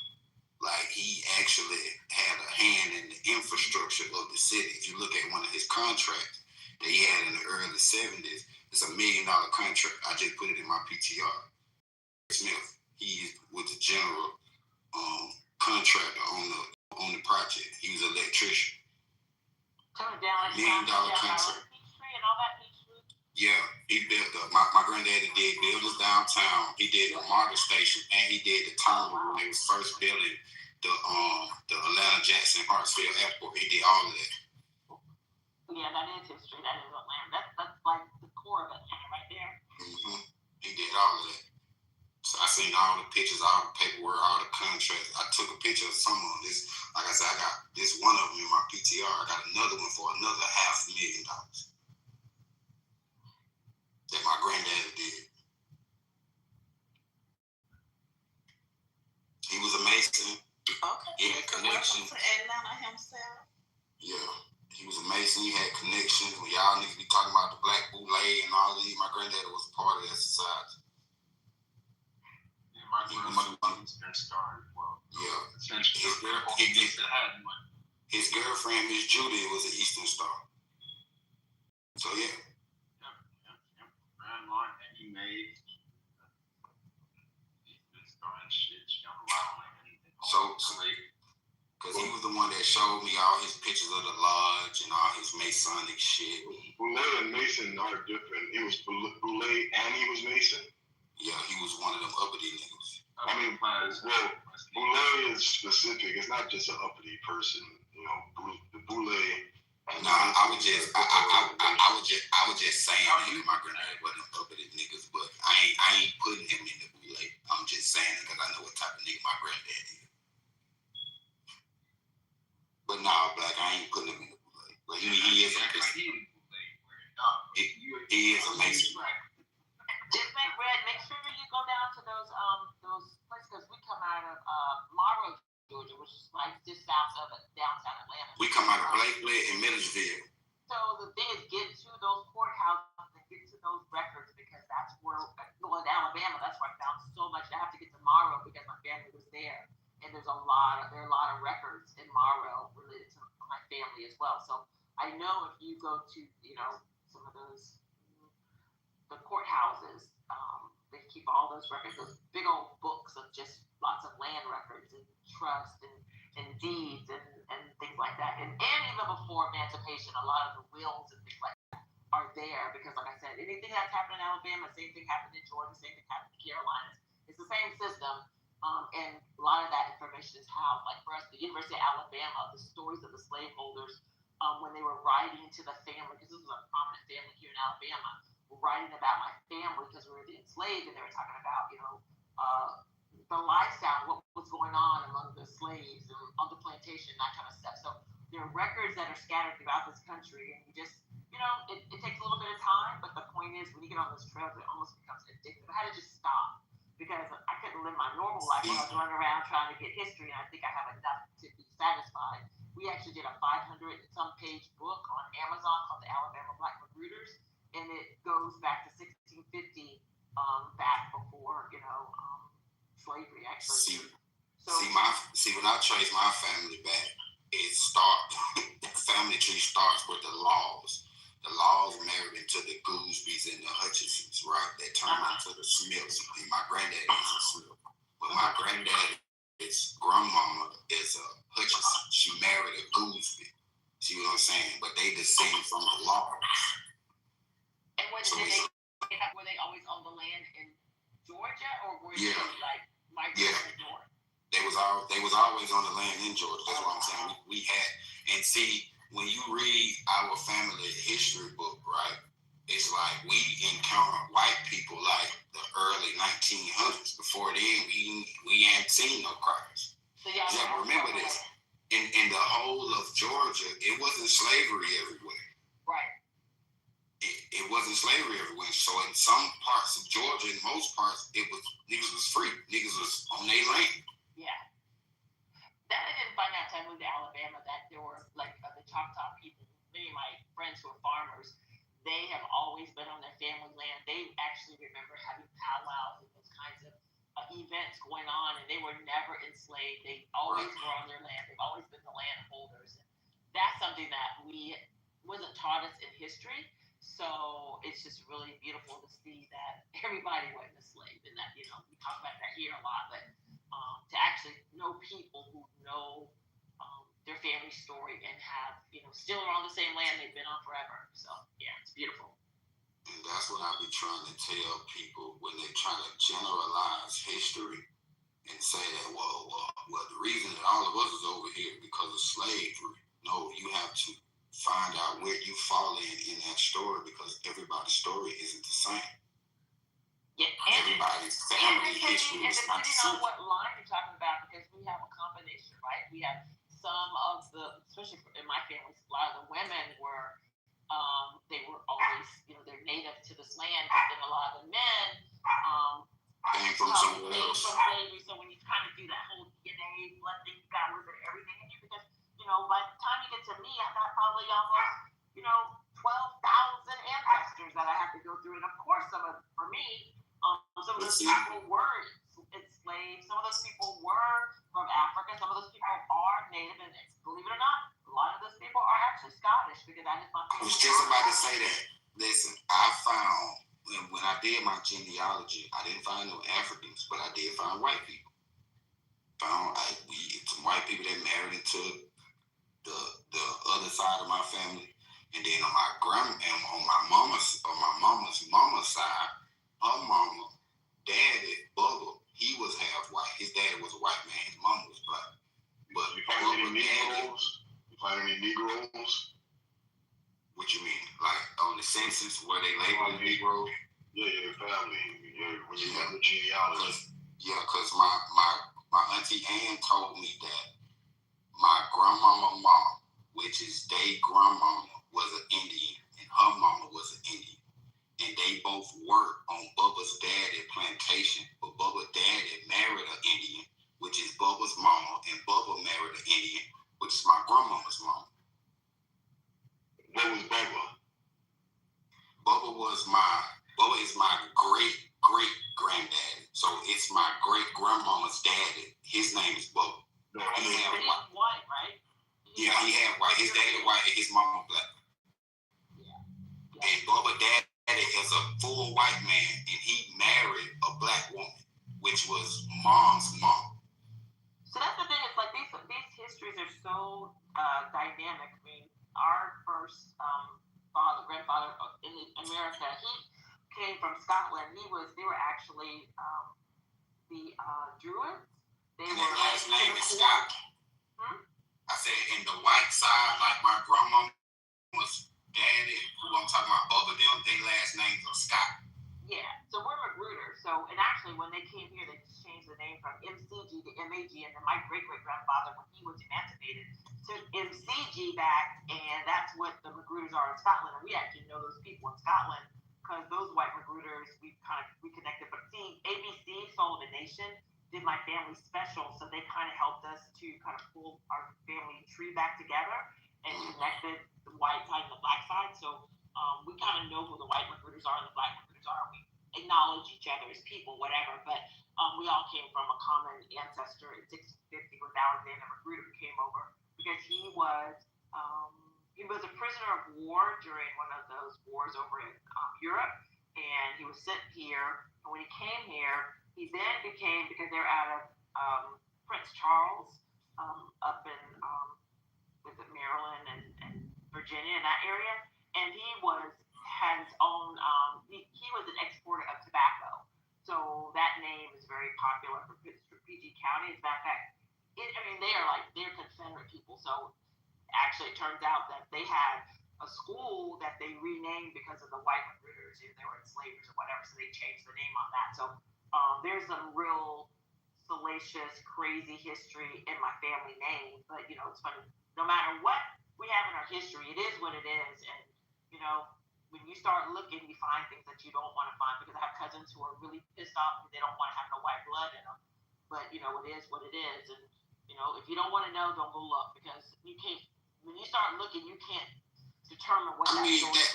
I'm not directly white, but I got some white great granddaddies and shit. You know what I mean? Like I embrace that. I don't give a damn. You know what I mean? I'm still say what I say about. I'm still say what I say about white folk.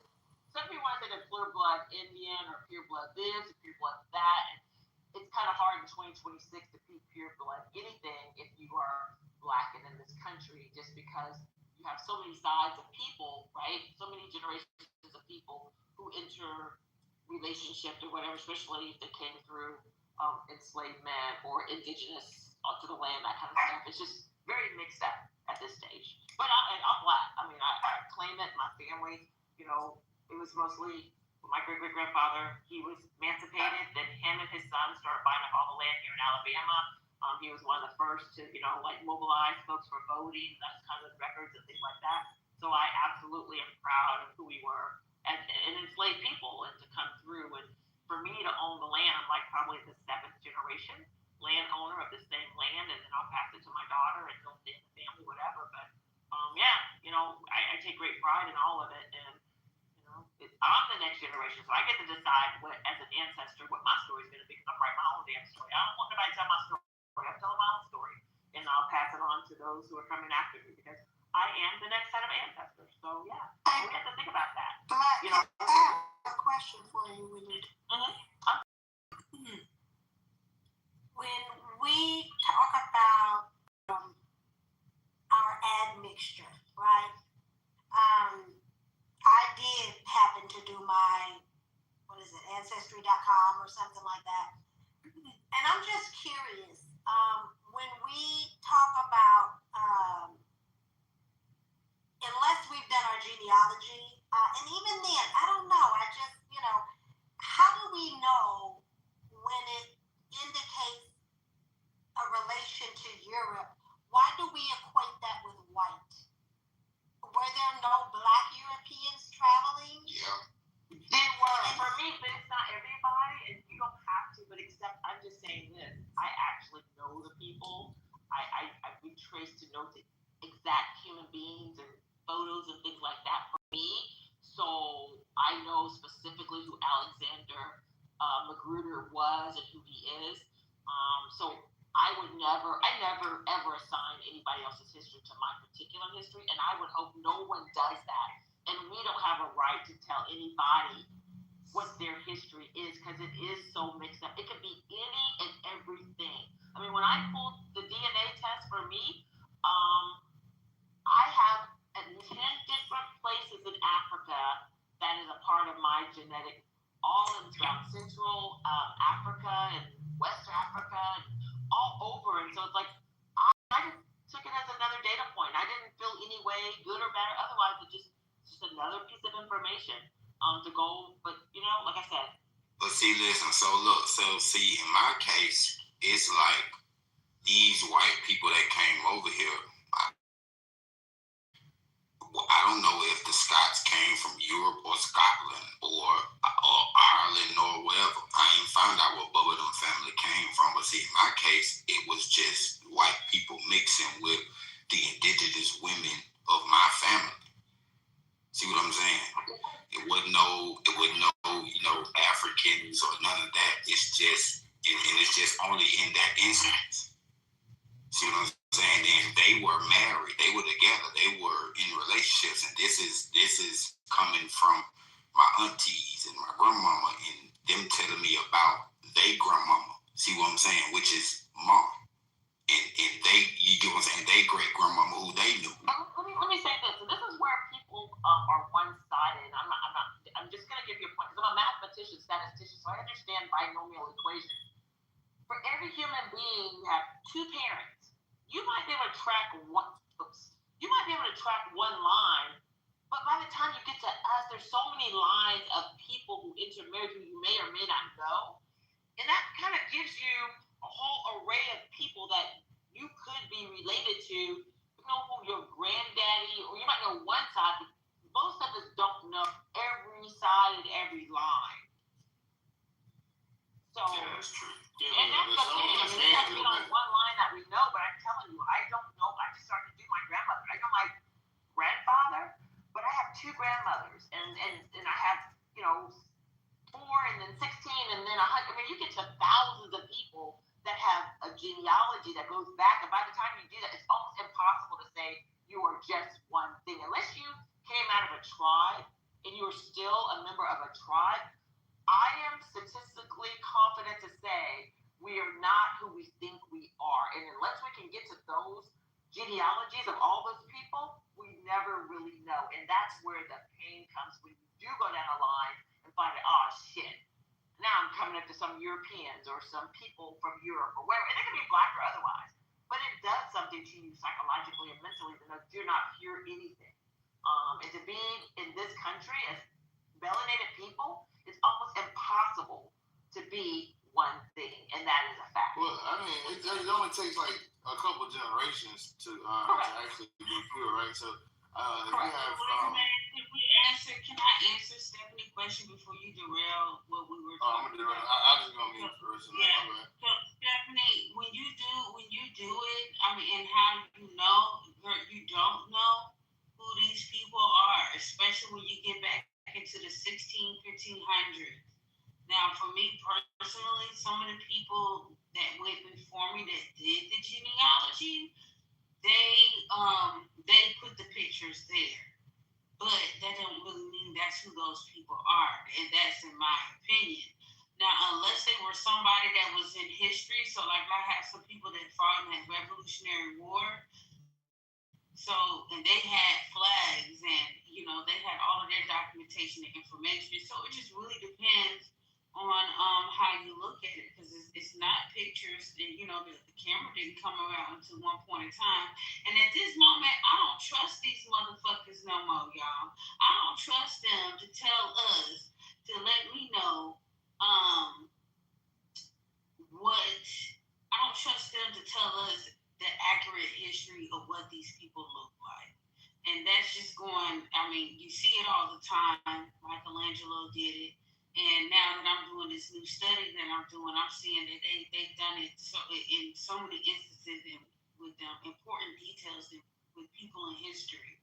So that's, so you'll never really know exactly those people's identities just by doing your genealogy, because people whitewash, they cover things up. So you really kind of don't know. No, and I think that was, I'm sorry, and I appreciate that, because outside of like knowing my maternal grandmother or great grandmother's ethnicity and and a little bit about what was told to me, like outside of that, like I don't know, I can't say definitively, right? So I'm sorry. Hello? Allow me to finish, Bruce. So when I did the ancestry, it's like you see whatever percentage European, and it's like immediately your brain goes to white.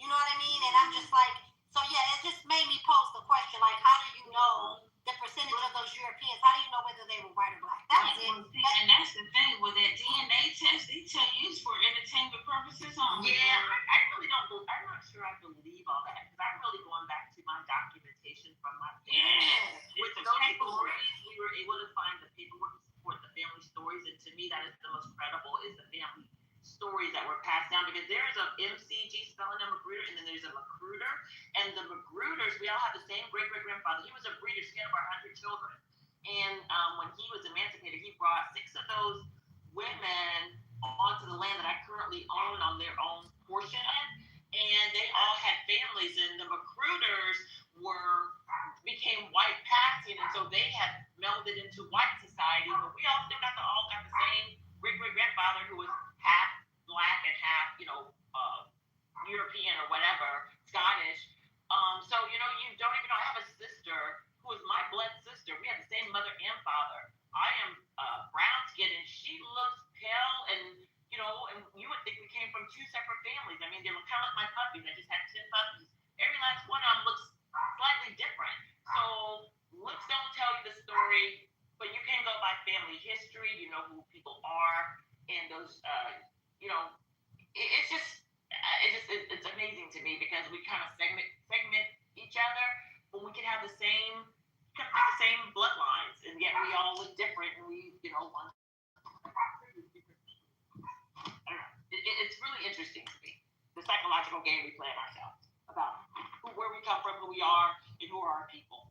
I live on the land, so I know the indigenous people who were on this land. I'm very connected. A lot of the things that I do on this land, the way I steward this land, absolutely incorporates the Choctaw, because those are the people who are I live on the Black Warrior River, hence being the Black Warrior Queen, and so I've taken a lot of the indigenous ways and incorporated it in how I steward my land.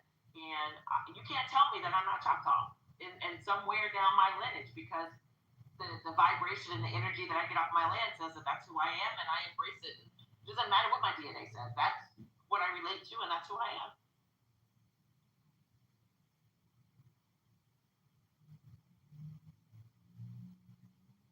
Yeah, much respect to those of you who have that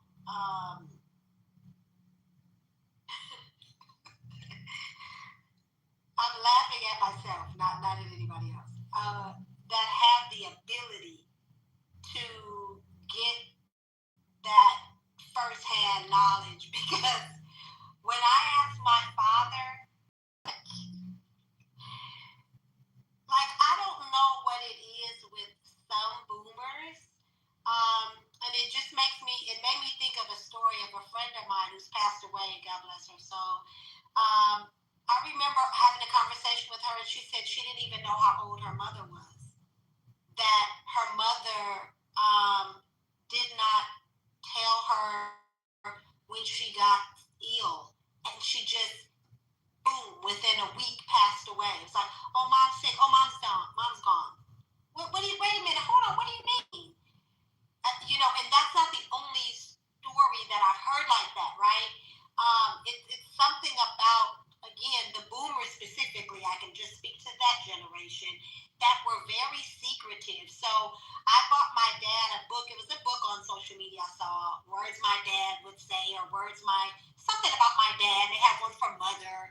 And, if your parent is still around, have them provide this information to you. I bought that for my dad. Okay, yeah, not having written a word. So, like, Dad, I would like to just video you and just, talk to you, because now he's a great grandfather. Because my children, obviously have children. And I'm like, I would just really like to, since we have that technology, we have that available, just, ask you some account. Yeah, no. So it's when I hear people talk about, get this firsthand, I'm like, that is so wonderful, but not everybody, I guess, is willing to share. I don't know what that's about, but yeah, weird. As a baby boomer, and I'm dealing with the last of the generation, the elders, 7 to 100 something, it is difficult because you'll get a similar account, and I've been recording, and you get a similar account, but it kind of gets a little mixed up with who we're talking about, because a lot of people have similar names and that kind of thing. And in my family, there are a lot of scandals, and people don't want that stuff to come out. But you know what? I'm getting some good stuff. Man, I am getting some amazing stories, and it turns out that there's this piece of land that is on the edge of my property that is a Indian burial ground, and I got that through my great aunt. She was on my grandmother's side. I didn't even know my grandmother was from here, and I got to my grandmother's people, and she actually lives on the land there, and so I'm getting all kinds of stuff. And you know what? Whether it's true or not, I don't even care. It's just sort of the storytelling and the legacy of it all. And I don't know. I like storytelling, so it's become a part of my land's brand, because we are turning this into a historical site along with some other sites in this area, and those stories are going to be attached to this land and to this site. I actually have now some historical societies that are going to take the things that we found in the stories in the books, because it's already been sort of codified through ABC, Soul of a Nation, and through some other documentary sources, that now I can tell that story and get the same credibility as other people who are telling all kinds of stories and painting their own narrative. And so all I want to do is be able to tell my own family story the way I want it told. So there's going to be some truth, some false, some mixed up, but guess what? It's my story, and I'm sticking to it. And so that's what my grandchildren, my great-grandchildren are going to learn. That's what folks will learn when they come and visit us. That's what I'm going to make a whole lot of money off of through our resort and those kinds of things. So you know what? It's no different than anybody else. So you know what? Whatever makes you happy, whatever your spirit feels, and of course, I'm not trying to hurt nobody and do no harm. But this is my truth and my reality, and I'm sticking to it. But I really do try to stay true to the documentation that we found, the slave records, the wills passing my family from family to family over 100 years before emancipation. All of those things are documented, and they've become larger than life. I mean, those stories have gone around the world through ABC. So, you know what? I'm just having fun with it. And so what I am really, I don't know, I have many things, but what I hold true to is my Black ancestry, my indigenous ancestry, and I actually am sitting on the land. So nobody can tell me, because I got the land. And I know this was land where many of my relatives were born and some have even passed away on this land. So that's what I hold to. And even if I didn't have it, I will create a story in my head and whatever little bit of information. That's where you throw me right there.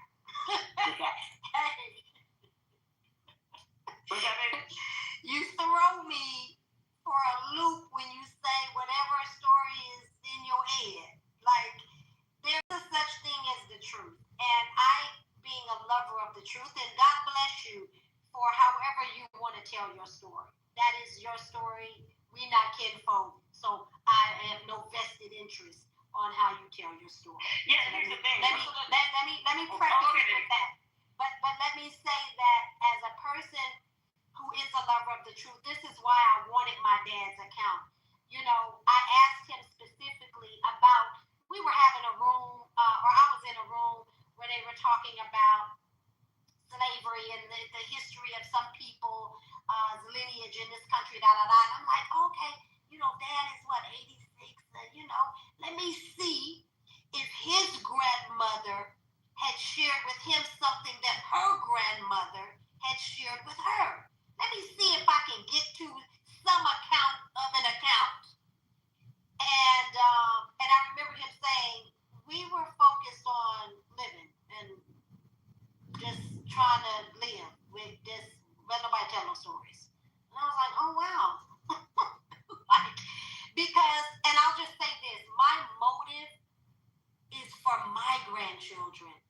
I can speak to my lived account. I can give them an account of my life and things that I lived through.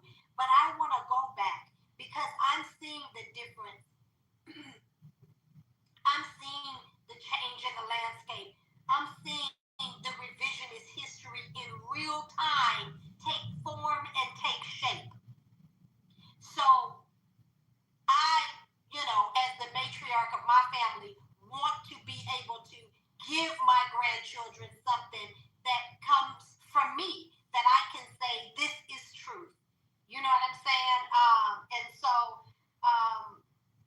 yeah, so you kind of throw me when you say, it's in your head, and this is, you know, it's your truth. So that kind of throws me because I'm not clear on what you mean by that. Let me clarify.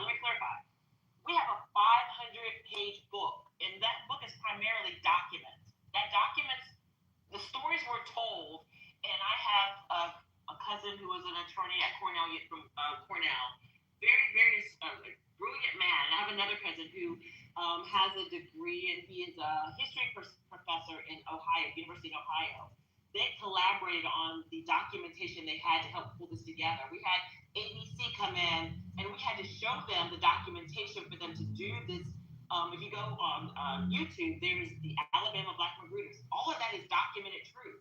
But I got an aunt who's still alive, who's like 87 years old, who lives on the edge of my property, and she talks about the money tree and the burial grounds that she swears to as a kid and the stories that she swears to as a kid.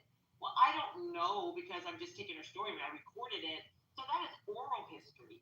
My great-grandfather, you know, we find out things, but then we go in the records and find out. You go to the museum or you go to the courthouse and you see his voting, where he was one of the first men to vote, or stories about a cousin who had a standoff with the sheriffs and the KKK who ran my great-grandfather out. There's some truth, and then there's some folklore attached to that. And what I'm saying is, I didn't make any of this up, but whatever stories I've been told, documented, and captured, and because I'm living on the land, I'm kind of living and sitting with this, and it's becoming larger than life, but it's all anchored in some form of truth. But do we get the full story? Nah.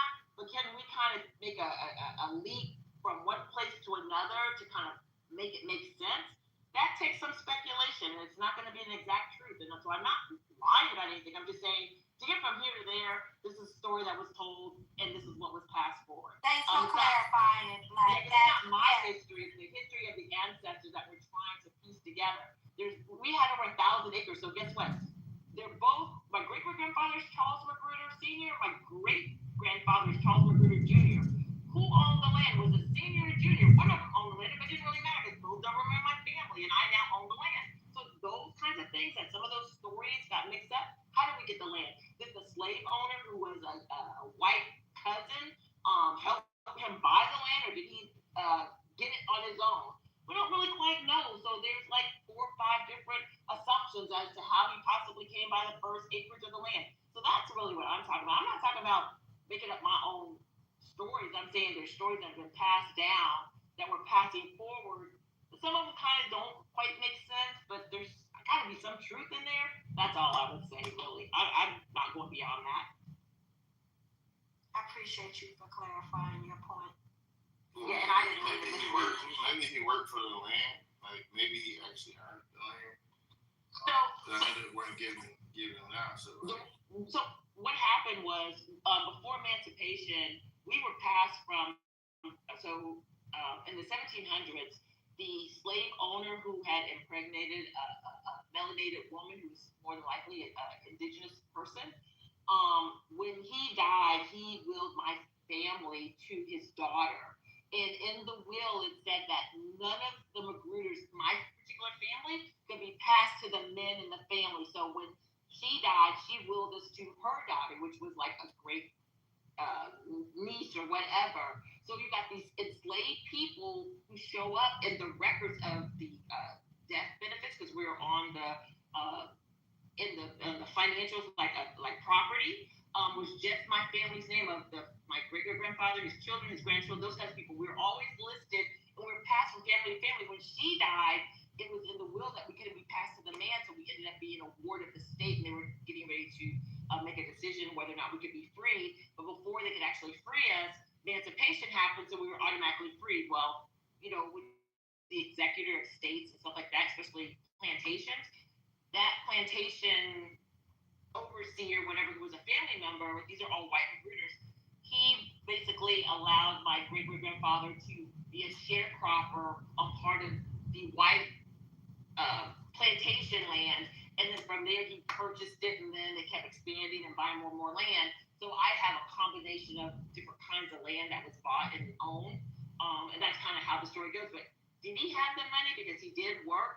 And of course they say he was a carpenter and this and that and the other. Or did it turn out that that was part of an inheritance that he got when he was freed? We don't really know. The records aren't clear. So those are just the speculations of the possibilities, and they're all in that book. So yeah, there's a lot of unknowns that need to be teased out, but I'm too busy making money and building a legacy for the next generation. So I don't have time to go back and do all that. And at this stage, I love the history I found, but I'm busy trying to build my legacy as the ancestor to the future and pass this whole thing forward. So that's about where I land, because I'm a baby boomer. And you know what? The crazy thing about it is, everything you said is correct, because my family's that way too. I have family in Yamasee, South Carolina, and we have. Can everybody hear me? Yeah. Okay. So black, yeah, I have family in Yamasee, South Carolina. We have over 100 acres, and it's brought or whatever by Irish people, whatever, that my one of my ancestors, my human ancestor, she dated or married him or whatever, and so the whole thing about it is we have that, but I'm trying to buy land in like Oregon and Oklahoma as my me personally, as black people land, like that was by Irish people. It's that land that's owned, and so but it's strictly like bunch of black people or my ancestors that got. But I don't know. I half those people I don't know. So it's not. I mean, it is what it is. But 100 acres, and I know my dad, of course. My dad, he has the land. He's dead, so I don't know where the land's going to. And so it is what it is, man. Well, what I would say to you, Go was just saying, if your dad is an heir to the land and he passed away, then you're now the heir. So I have 57 heirs that I purchased Magruder Farms, my Buck Warrior State from. And that meant my dad had passed away. He had another wife. There's 7 of his children. I don't know if I'm the heir or not. If your father was into the land or your grandfather, the way heirs probably work. No.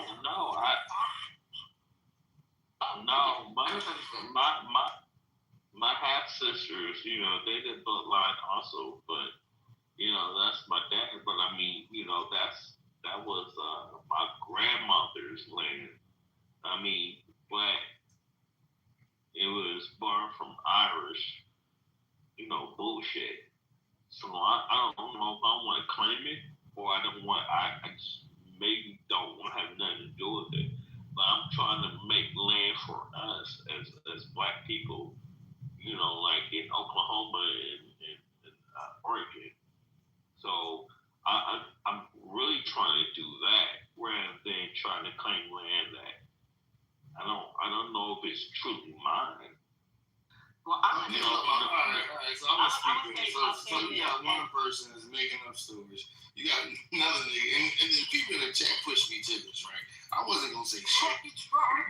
No. I gotta do it now. No, I'll still fuck this shit. The people in the chat, they're making it seem like I'm pussy. Like, fuck it. You got one motherfucker in here just saying she gonna make up some shit, fill in the blanks. She don't know how they got no land, but it looked like they were in the slavery part. Yeah, no, but it looked like she linked into the slavery part. I wasn't making it up. I have the deeds and I have the records. Yeah, cool. I wasn't making it up. But it sounded like when you say you don't know where you got the land from, it sounded like in y'all story, y'all gonna lean into the slavery part, or it was given to them by white men. Hold on, check it out. But even if, hold on. Listen, so now even this nigga here, said, I got some land that possibly could be mine, but I don't want it. Then immediately after that, he said, but I want to do something for Black people with some land. Nigga, you got something, go get it. Nigga, what the fuck is going on, man? Yo, that shit is crazy. Yeah, that nigga Bruce is weird. He just said that he got some land that may be for him. But he don't want it because it probably was given to him. Like, we got to fucking wrap this shit up. So all the land that I have, all the land that I have is in my trust. So I am the rightful owner and heir of 160-year-old land that's been in my family, and it is in my trust, not my heir's property. I am the sole owner of 160 acres of my family land. So I assure you, we have cleared up the paperwork. We went back into the records. We have tracked down where the money came from. No, we don't know, but whose name is on the land, on those deeds? I have the deeds, the old deeds, the historical deeds, the land rights, all of that I have in my estate. So there's no question of that. Oh no, let's listen. The only thing that was wrong with your submission was that goddamn story that you said you was about to freestyle. That's what we were talking about. Chat. My on point the sidebar. was, y'all just for the freestyle this nigga story. Hold on. No, look at this. I have elders in my family who are telling their story, and I am recording the story, and there's some contradictions in the telling of the story. It has nothing to do with the land. But how do you know there's a contradiction? Because I've gotten the same similar stories from different people recorded, and they're not coming out to be exactly the same. But do you see how that is crazy? It's not crazy. On your behalf? It's a fact. So all right. So listen. If other people that are older than me have the same account, I'm just trying to make it make sense. Because a contradiction would be them not having an account. You just said you don't talk to some of these older people, they got the same account. You just find a contradiction, and it's probably based on records you found or based on history that you know to be true, which kind of would be crazy because... No, it's the way the story was told. It's the way the story that was passed down was told. In the communication, there's some slight discrepancies in the details of the stories, all I'm saying. These are oral histories that I'm talking about. Yeah, I mean, but that's how my family found land. By a story that everybody thought was far-fetched. And they went to Heflin, Alabama, and actually got their land because they kept hearing from my great uncle Jimmy about this land. And he said that the dude that so-called great, that's what our whole history was about. Well, on that side of the family was, he great Auntie Louise. And it wasn't true. Him and Auntie Louise they were fucking. There were 2 young kids fucking until Louise got pregnant and she didn't tell nobody that it was a white boy, right? So now this whole fucking time, people have been thinking Uncle Jimmy is fucking retarded. Well, Uncle Jimmy been telling the truth. It didn't make sense because nobody was like, yo, nah, they had those kids when they moved to Florida, but then somebody else that was in was like, nah, yeah, Uncle Jimmy is biracial. He's not just light skinned. His dad is the guy that owns They actually went and we were able to get some land from that because Uncle Jimmy is, well, not even Uncle Jimmy. Uncle Jimmy's father would be part of our family as well, even though they weren't married or whatever. They're still his dad. So sometimes we get into these stories and we're like, this motherfucker is talking shit. But it's like, no, you need to listen because sometimes the main history, we don't even scrutinize history that much to even be scrutinizing our elders. Our elders been telling us for years that we've been Native Americans, or for lack of a better word, they were saying Indian, right? We've been laughing at them for years. Now everything that they saying is coming true. And it's like, wait, we still want to scrutinize these people? Maybe we should just go like kids and just soak up whatever they got to say. And I want to say this to you, Major. That was my point because I have a cousin who passed away who's on one side of the land. He tells a slightly different account from my aunt on my he's on my grandfather's side. My grandmother's side is on similar land. She tells a similar story and the details are slightly different. So I'm not talking about who owned land. I'm just talking about stories about things that kind of happened in the family. These are not documented asset generating anything. That's all documented and settled. I'm talking about family stories and legends and things about people in my family and who got along with who and who was fucking who. All of those kinds of things are the stories that I have been recording that are the accounts of the elders. That's all I'm talking about. Anything that was official, oh no. If it deals with, I'm a CFO, if it deals with money, land, assets, anything to do with generational wealth, we have all the documentation and I have secured that because I purchased it. It isn't heir's property. This land I purchased from my heirs because all they wanted was the money because they didn't live in Alabama, neither did I. I happened to come here, say instead of y'all selling it out to somebody else, why can't I buy it? They sold it to me. I gave them their portion out of it and it's in my estate. So we're not talking about anything that serious. I'm just talking about family folklore and stories and things like that. I want to document those because those have people's names attached to it. It has my great aunt, my great uncle, my cousin, my daddy's cousin. And so I just wanted to make sure that I kind of could pass those stories forward because they're kind of like folklore. And yeah, is there some truth? There is some truth to it. Is there some stuff that probably revisionist history? Yeah, probably so. No. But it's kind of nice to hear the voices of the elders. And that's all I'm talking about. So please don't get it twisted.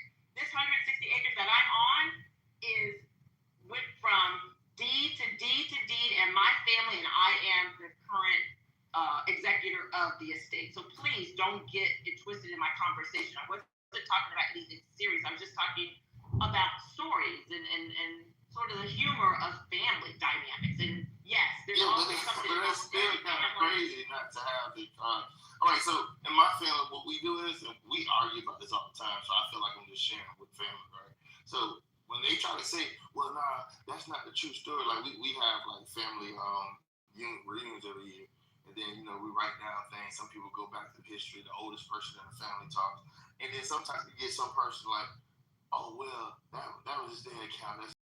I don't give a damn when they say they seen a purple giraffe. Write down they seen a purple giraffe. We don't know the significance of that. It could just be bullshit right now. But let's say 20 years from now, somebody else doing our history finds out that Uncle Willie Mae fucking said that he seen a purple giraffe. And then we find out in goddamn 2038 that there was a purple giraffe actually at the goddamn county fair. See what I'm saying? So it's like sometimes I like to write it all down. I take them in for their word until I can prove it different. I was saying that you were saying the exact same thing I am saying. I said it in my words, you said in your words, but that's exactly my point. I'm not trying to reconcile these stories. I am writing them as I am getting them and recording them as I'm receiving them. I'm just kind of saying, me listening to 2 accounts, one man dead, one woman alive, and probably on her last days, when I listen to their stories, they're not exactly the same. But guess what? They each get credit for the story they told. So we're not saying anything different. And while you may not like the way I talk and how colorful I am, I love who I am and how colorful I am with my family history. And it works for me. And the way way you do it, I love to hear you talk, because I'm from Florida too, and a lot of stuff you talk about, I can relate. I'm from Tampa. That's my mom's side of the family. Bartow, Florida, Mulberry, Polk County. So I have a great appreciation. This is the biggest point I ever want to say on this stage. I don't talk a lot. I have an appreciation for how people tell their story, and I'm never gonna tell someone the way they tell their story is right, wrong, or ugly. The way it works for you is for you, and I just enjoy listening to it. But I don't have a point of correction or dispute or anything. I just listen for the enjoyment of shared story, legacy, heritage, lineage, because that's kind of what we do here. There is no right or wrong, but it's a beautiful tapestry of people who connect and integrate and are shared in culture. All cultures are not identical, and all families are identical. And the way the dynamics of those families are, I find that to be the most beautiful. But let me just say this, and I'm gonna land. I have a master's in international finance and investments. I've traveled around the world. I've been in cultures outside of this country. In the same way I traveled and integrated with countries in Asia, South America, I never went to Africa, but the Middle East is the same way I look at my family. When I came to Alabama, because I'm a city girl, I've never been here. Even when I bought the land, I'd never put foot on this land except when I was 8 years old for 4 hours. So when I bought this land, I did it because it held memory, it held legacy, I had the resources, and I wanted to keep it in my family. When I got here, all this stuff became real live, and I'm a farmer, but hell, I'm a corporate woman. So when I listen to people now, I listen as if I'm doing my international work. I'm gonna jump in, I'm going to listen, I'm going to appreciate, and it's all different. But guess what? Nothing is more valuable or important than somebody else's. So someone told me they had a purple giraffe walking through their living room. Okay, I may not exactly believe it, but I'm going to listen to the story. It's probably going to be pretty damn interesting and pretty fun. Yeah. Give me right. Yeah, 70 shit the fuck up. Hey, are you kin to any of the streeters from Polk County? No, but the Millers. Okay, no, I was trying to see the lady the streeters. I have a friend. He's from Polk County. He's relatives with 7th Streeter and Marty Steinmeier. They're like first cousins. They're from that way. Do you know Charles? Did you know Cole? His last name was Cole. He was the mayor of Eatonville. He passed away here a few months ago. Yeah. So I came down there for that funeral because Alex is his son, and so I came to support him and a couple of folks who are farmers down here. And so I still have a big place in my heart for Florida and those areas. So yeah, I figured you probably knew from some of the conversations you had. We probably have some overlap with people we may know in some areas we've been in. So yeah, I always get a kick out of you and your Florida story. Hey, no face in the chat. You put me out to it.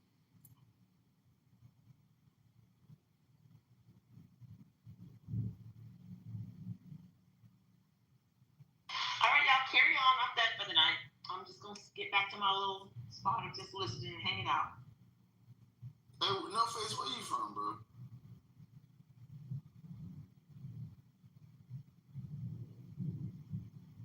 I think he'll tell it, man. I think he's Right. Just staying in the chat, chatting away. He's stirring up some bullshit. Vanessa, your cousin was up here, Vanessa. I don't know if he was lying, Vanessa, or not, but you can tell your people, Bruce, was acting a fool. Vanessa. I know that's your cousin and shit, you know. That's your cousin Craig, you know. I didn't mean to put your business out there, but yeah, you crazy and shit. Wait. This nigga Bruce. Who in the world is Bruce? Ain't that your nephew? Boy, stop. Sean, not you giving her a relative. I did. I got a question, Sean, when y'all finish. Oh my Yeah, God. but I hope I am well. Thanks for asking or checking. But who is Bruce? Bruce, he be like coming in the room and everything. Bruce, he be in the room sometime that you be. That nigga, he like, say that's your Make it so shit you up. your auntie. You are making shit up. I'm serious. Well, then why don't I know it? Well, maybe you know, maybe you don't be on the app around, you know. You know I live on this app. You being one. Vanessa, not I live on the app. I'm addicted. I admit my flaws. I'm addicted. Well, you know what I say. Yeah, this shit getting worse. It definitely does, especially, well, whether you in here just listening, you know, it is a form of entertainment. But if you a chatty Cathy like me and you get to chime in, listen, it can be a key. But you also can, I've learned quite a bit on Clubhouse. I've learned some useful information. Me too. I'm a Gemini, and I can be chatty. We Gemini. I'm a Taurus. Me too, I'm Gemini. When's your birthday? Oh, Gemini's and Taurus gang. Y'all, what are you?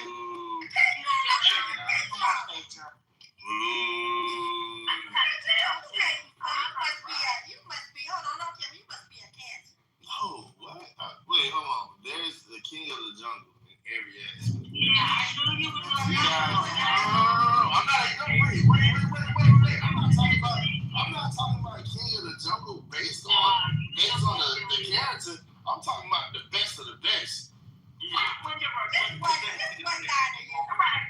on, man. Listen, all you guys are like 3, 4, and 5. Yes, I'm a fucking Scorpio. Yes. November the 11th. Nah, we the 11.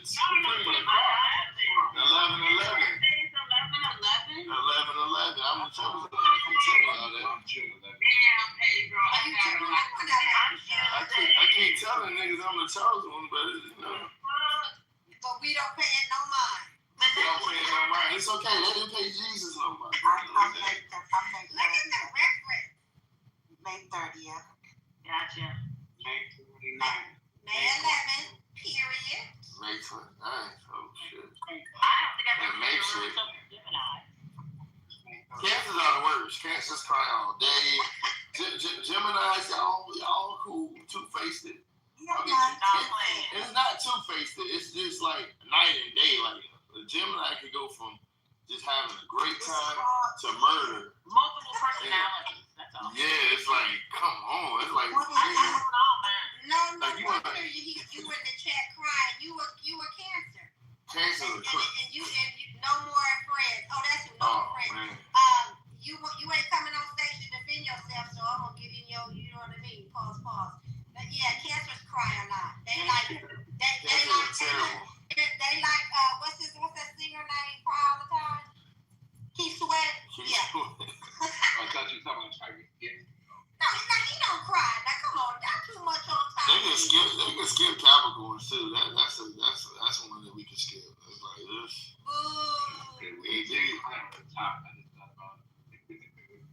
Capricorn. It's a couple more signs that can be skipped. I mean, I'm not too crazy about the Libras. Cancers are loyal though. Them Geminis all about the financials. Yes. Taurus too. We're about truth. We're fair. We like fair. We like justice. Who, Gemini? Yes. Gemini? We don't like. Oh, that must be the female Gemini, because it's lying ass men. We don't like. Geminis are known for being liars. Geminis and Leos are liars. Y'all lie for no reason. Y'all freestyle shit. You understand? People are also products of their environment, and I don't like a liar. If I even have an inkling, you're lying, I'm gonna cut you off. I shoot you over left. Yeah, I shoot you over left. So if you lie, you die. Study, yeah. If you lie to me, it's a wrap. Geminis are dangerous. Just because the ability to talk cool to you and then murder you. I didn't see it coming. I didn't see this coming. Like, how did we end up here? How am I dead? Like, what happened? You could have talked to me first and told me that you wanted to kill me. That's why the Black Warrior Queen, because I assure you, I am cool until I'm cool no more. The Geminis are like that, bro. Exactly. Cool until I'm cool no more. That's me. That's the Taurus for sure. Shut the hell up, bro. I shoot the kid. Say, yeah, I'm gonna smile in the face. You a Gemini too? Yeah, listen, another perfect example. This motherfucker shine, he doesn't usually yell Sean too much, but I think Sean has a dark, sadistic side. I think Sean might have done something heinous. I don't know if he did. Let me explain to you. So, Sean is the Gemini is the person who will talk to you as they're walking you to the edge of the cliff. Yeah. And then when you get to the edge and you fall over and you reach your hand out, they turn around and walk away. Yeah.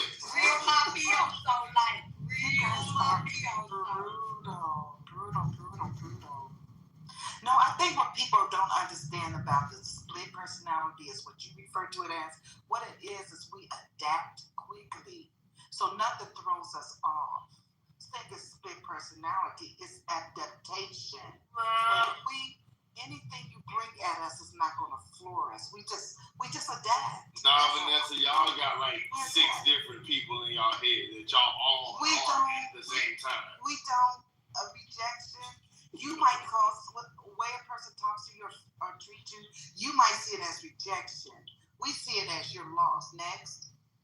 And no is never an option. So guess what? If you tell me no, I'm going to rework that thing because I'm going to get to Gemini, they trying to figure out something that's already not figure outable. It's like, hey, let's just move on. That's what my sign, we just like, fuck it. Like, we just gonna move on. Like, but y'all gonna figure that shit out. It's like, It's definitely right. The bipolar should definitely work. Because Donald Trump was a little bit Trump versus Trump is exactly. Trump is a true Gemini. Like, he get on stage and say, "Yeah, black people, you built this country." Right. Yeah, he will. But you that Scorpio cutoff game is next level. Okay, yeah, Scorpio, we don't spend too much time on it. We just cut the shit off. My daughter's a Scorpio, and I know so well. Yes, you're right. Yeah, my mother was. Yeah. He can spot it from me a mile away. And it's not controllable. Like, one other thing with Scorpios is like, we can't be like one way. Like, that shit is like a fucking, it kills me to be quiet when I see somebody with some bullshit. Like, what the hell? Nobody gonna say shit. You can't keep quiet when niggas say something important. Yeah, that too. If I'm on the other side of it, bro, I have to say something. It's like, no. A lot makes sense now, just conversing. I jump out the window. On the regular. Okay, so I don't know. I just would not have pegged you for a Scorpio, though. But you know, most of the Scorpios that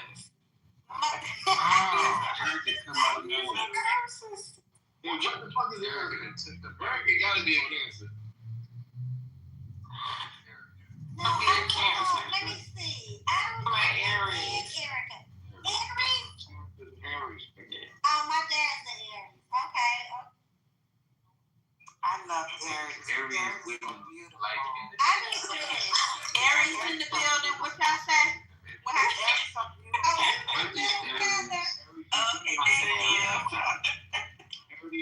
Aries, the Gemini. What is Aries like in the bedroom?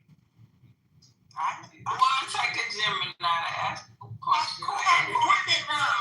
Erica, of course. Of course. A male Gemini. A male Gemini. Straight D. Right.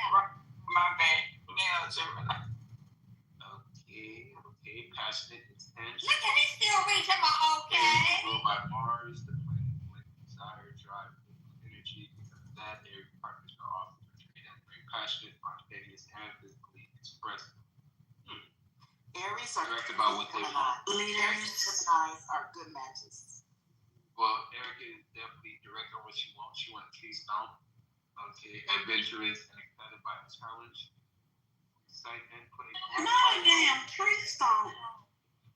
I try not to even respond to that because Sean on demon time. He definitely is. She don't have to acknowledge it. She know what her heart said at that time. Sean said, I recall what she had said. I got good memory there. I don't forget nothing.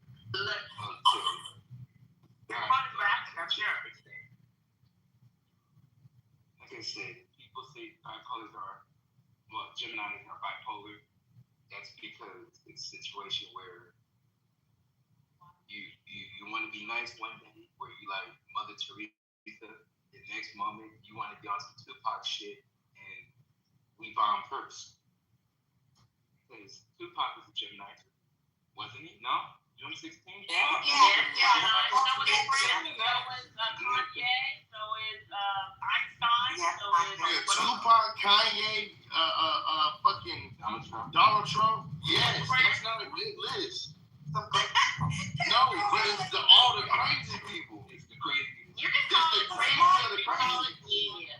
You can use whatever word you want. Listen, I'm just saying, Tupac, Kanye, and Donald Trump in the same sentence, that's a recipe for You got cancers. July. And Black Warrior. And Sean. Come on. And Sean. Yeah, Sean, I love Sean. So Yeah, one day Sean goes is going to be doing the crazy ass thing. You're like, damn, I remember this being on Clubhouse. What happened to that guy? Pedro, real quick, I'm about to throw this conversation left because I want to know what's going on for real. Are you in Jacksonville with some car washes that you have? Because that's what was said last night. No, I don't stay in Jacksonville. I'm working in Jacksonville at the stadium. But I don't own it right out there. Me and my dad have a car wash company, but it's more like a pressure washing business now, but we still wash cars sometimes. But that's based in South Florida. It's on my Instagram. So I like that. Oh, okay. So y'all had a chain of them. They's about to come to Chicago. Where are they about to go? In South Florida, my dad did, but not in North Florida. Jacksonville is 3 to 4 hours north. The car wash. He said, he's supervised at the car wash. No, it's not a fixed place. It's just we got multiple vans, like a little small sprinter van, like the NV20 Nissans. How long did you be working like that? I thought he said he was in construction. I am in construction. So my dad started. My dad went to prison. So when he got out of prison, he started like washing cars, like detailing and shit. So from there, we started fucking, pressure washing. Cause I'm like, nigga, I ain't gonna be washing cars all day when I see these motherfucking white boys on YouTube making money by the square foot pressure washing. So then got my first contract doing pressure washing. And my dad like, nigga, they finna pay us what? And so then he was almost done with paying for the cars too. Like pressure washing, if you got a son or somebody in your family that may have a record, if they not good driving trucks, get them a pressure washer. Pressure washing, like the shit get dirty every day. So you always got fires. Pedro, I got an F-250 and I live on a farm. I assure you, the pressure washer is my best friend. Yeah. Now, how much can you charge? Charge whatever you want to. The market is all right. So let's say if I'm in the hood. $30 just for a regular mid-size car. Oh shit!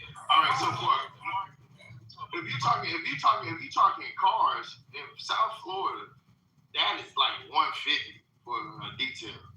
$150. I can do basic. That's for regular people. That's in Alabama. Trucks, $1,200 a day on 8 trucks. And it depends on the customer as well. So let's say you got a fleet. Let's say you're gonna do a car dealership. You're gonna get them a deal. Let's say you can do it for $30 a car, right?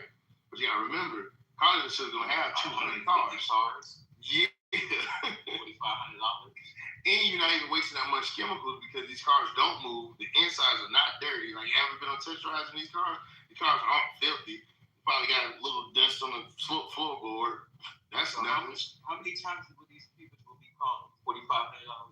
Probably twice a month. On the dealership. So that means each dealership that you do is $9,000. Yeah, that's not even the sweetest lick. The sweetest lick is the pressure washing. Nobody watches the sweetest lick is the pressure washing. Now pressure washing, they have some shit. My homeboy put me on this with the trash valley. So in nice communities, apartments or some shit, or HOAs, they have what they call trash valleys, where motherfuckers come up to your door and you just put the trash outside, maybe a little can. They might have like a little makeshift mailbox or a little fake plant, but they put the trash inside of it. I don't know if anybody knows what I'm talking about. If you ever had like a traffic valet in the neighborhood, sometimes like there's a box outside your door. Or, like, I never got no shit like that. Yeah. So South Florida is different. These motherfuckers. Yeah. You can also do it for packages. Yeah. Okay. Yeah. Same thing. So some people have it for packages in the community, but some communities they have fucking money, right? So these motherfuckers pay somebody else that's not from the community come in and fucking take the trash from their door to their truck and just go throw it away at the dump that's in the community, which is fucking insane to me. But people don't waste money. So, but watch this. This is the crazy part. Pressure washing for my sidewalk. But watch this. Those cans all have to be cleaned though, right? So now each customer is spending like maybe $20. They're paying the community like $20 a month. The HOA $20 extra a month, $10 extra a month. But as a pressure washer, you could come in and charge fucking $5 a can, and this is like bullshit. You basically coming through spraying this motherfucker. You might have 50 to 100 just in that community, and this shit takes you about 2 seconds.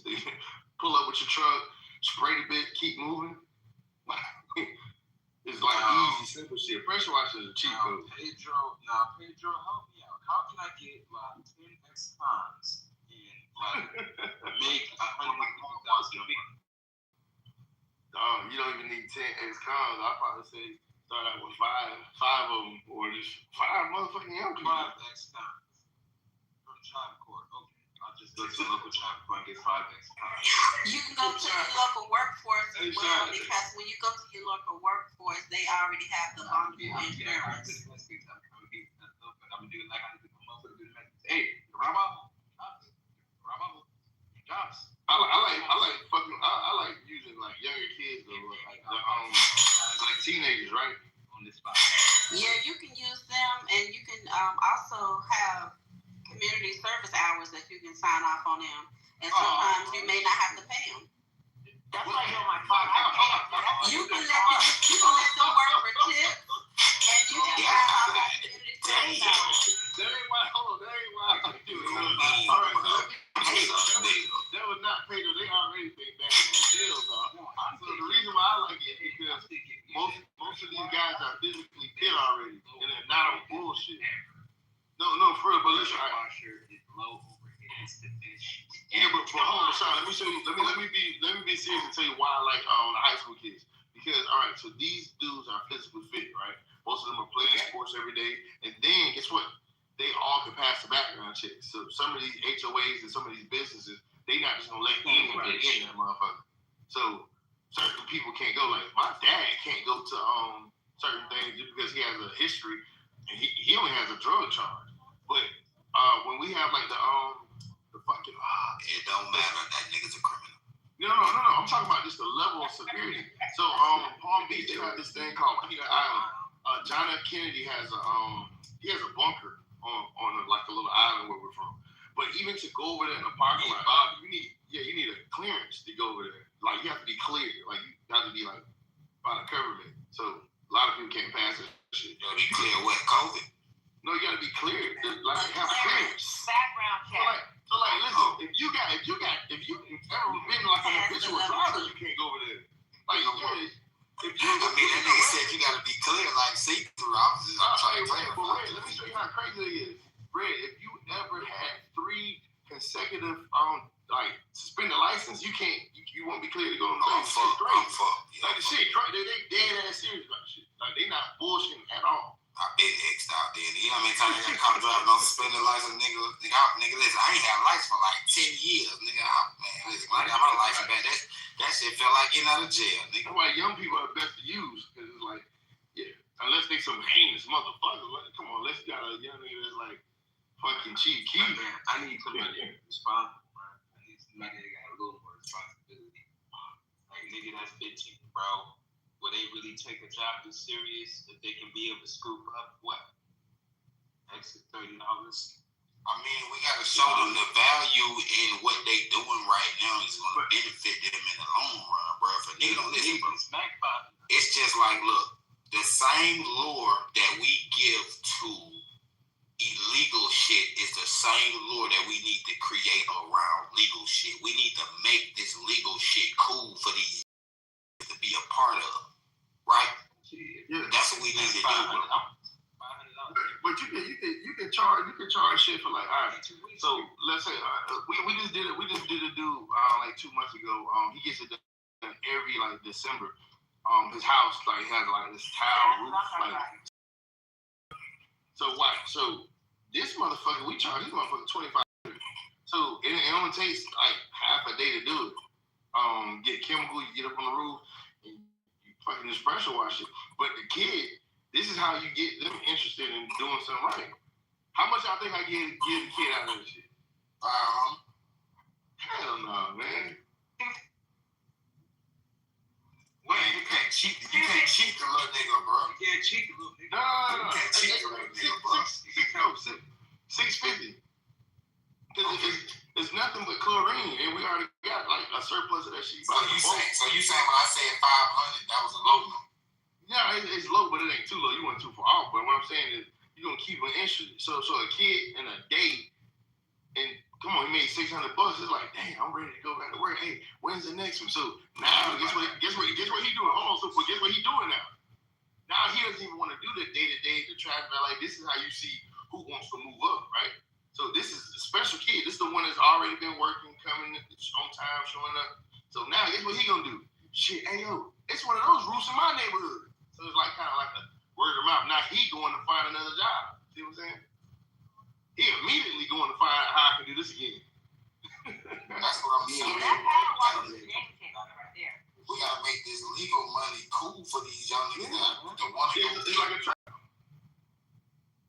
That's how y'all make it seem, bro.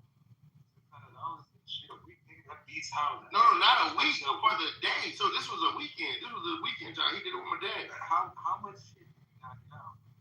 It's just a roof. All right, so the reason why they getting $2,500 for this roof is a scale page. You gotta look at me. I'm to get the system. How can I get the naked contract ended, bitch? The only way you can be able to do it is with contracts like police departments, fire, anybody has a large fleet. A large fleet. Yeah, anybody has a large fleet, school buses, parks, anything that has high volume. So hitting like the concrete at a fucking park, dog, if you can get the city to give you that contract, most of the cities have fucking pressure washing people in the establishment already. But if you can find somebody that doesn't, you can make it.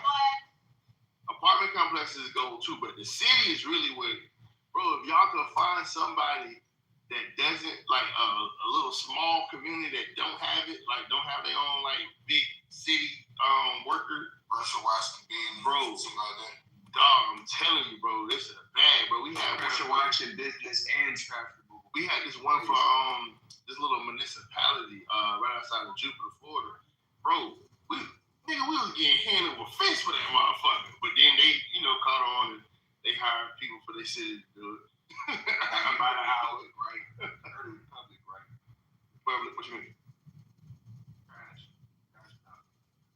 Nah, we got waste management and we got waste management. I forget the other niggas we got down here. Nah, we ain't got Republic. Like the largest. Like Republic is like the largest motherfucker East Coast block. And never heard of them. They actually got waste management. They come to 150% in the past 2 years. And you can get those contracts, right? Like they're not just up to Waste Management and Republic or whoever the company is. Like anybody can put those bids in. You just got you got a couple trucks or a couple, and you rock. Yeah. I wanted to talk about that because we were talking about trucks. So I don't remember where I heard this, but like trucks that carry different things, could even be milk, and they have to go and get those trucks cleaned out before they can put them back into service. You literally could clean those trucks out with, just like wash them. And that's a whole business within itself too, because all those trucks have to be cleaned before they can go back into service. Yeah, semis. Buses, trains.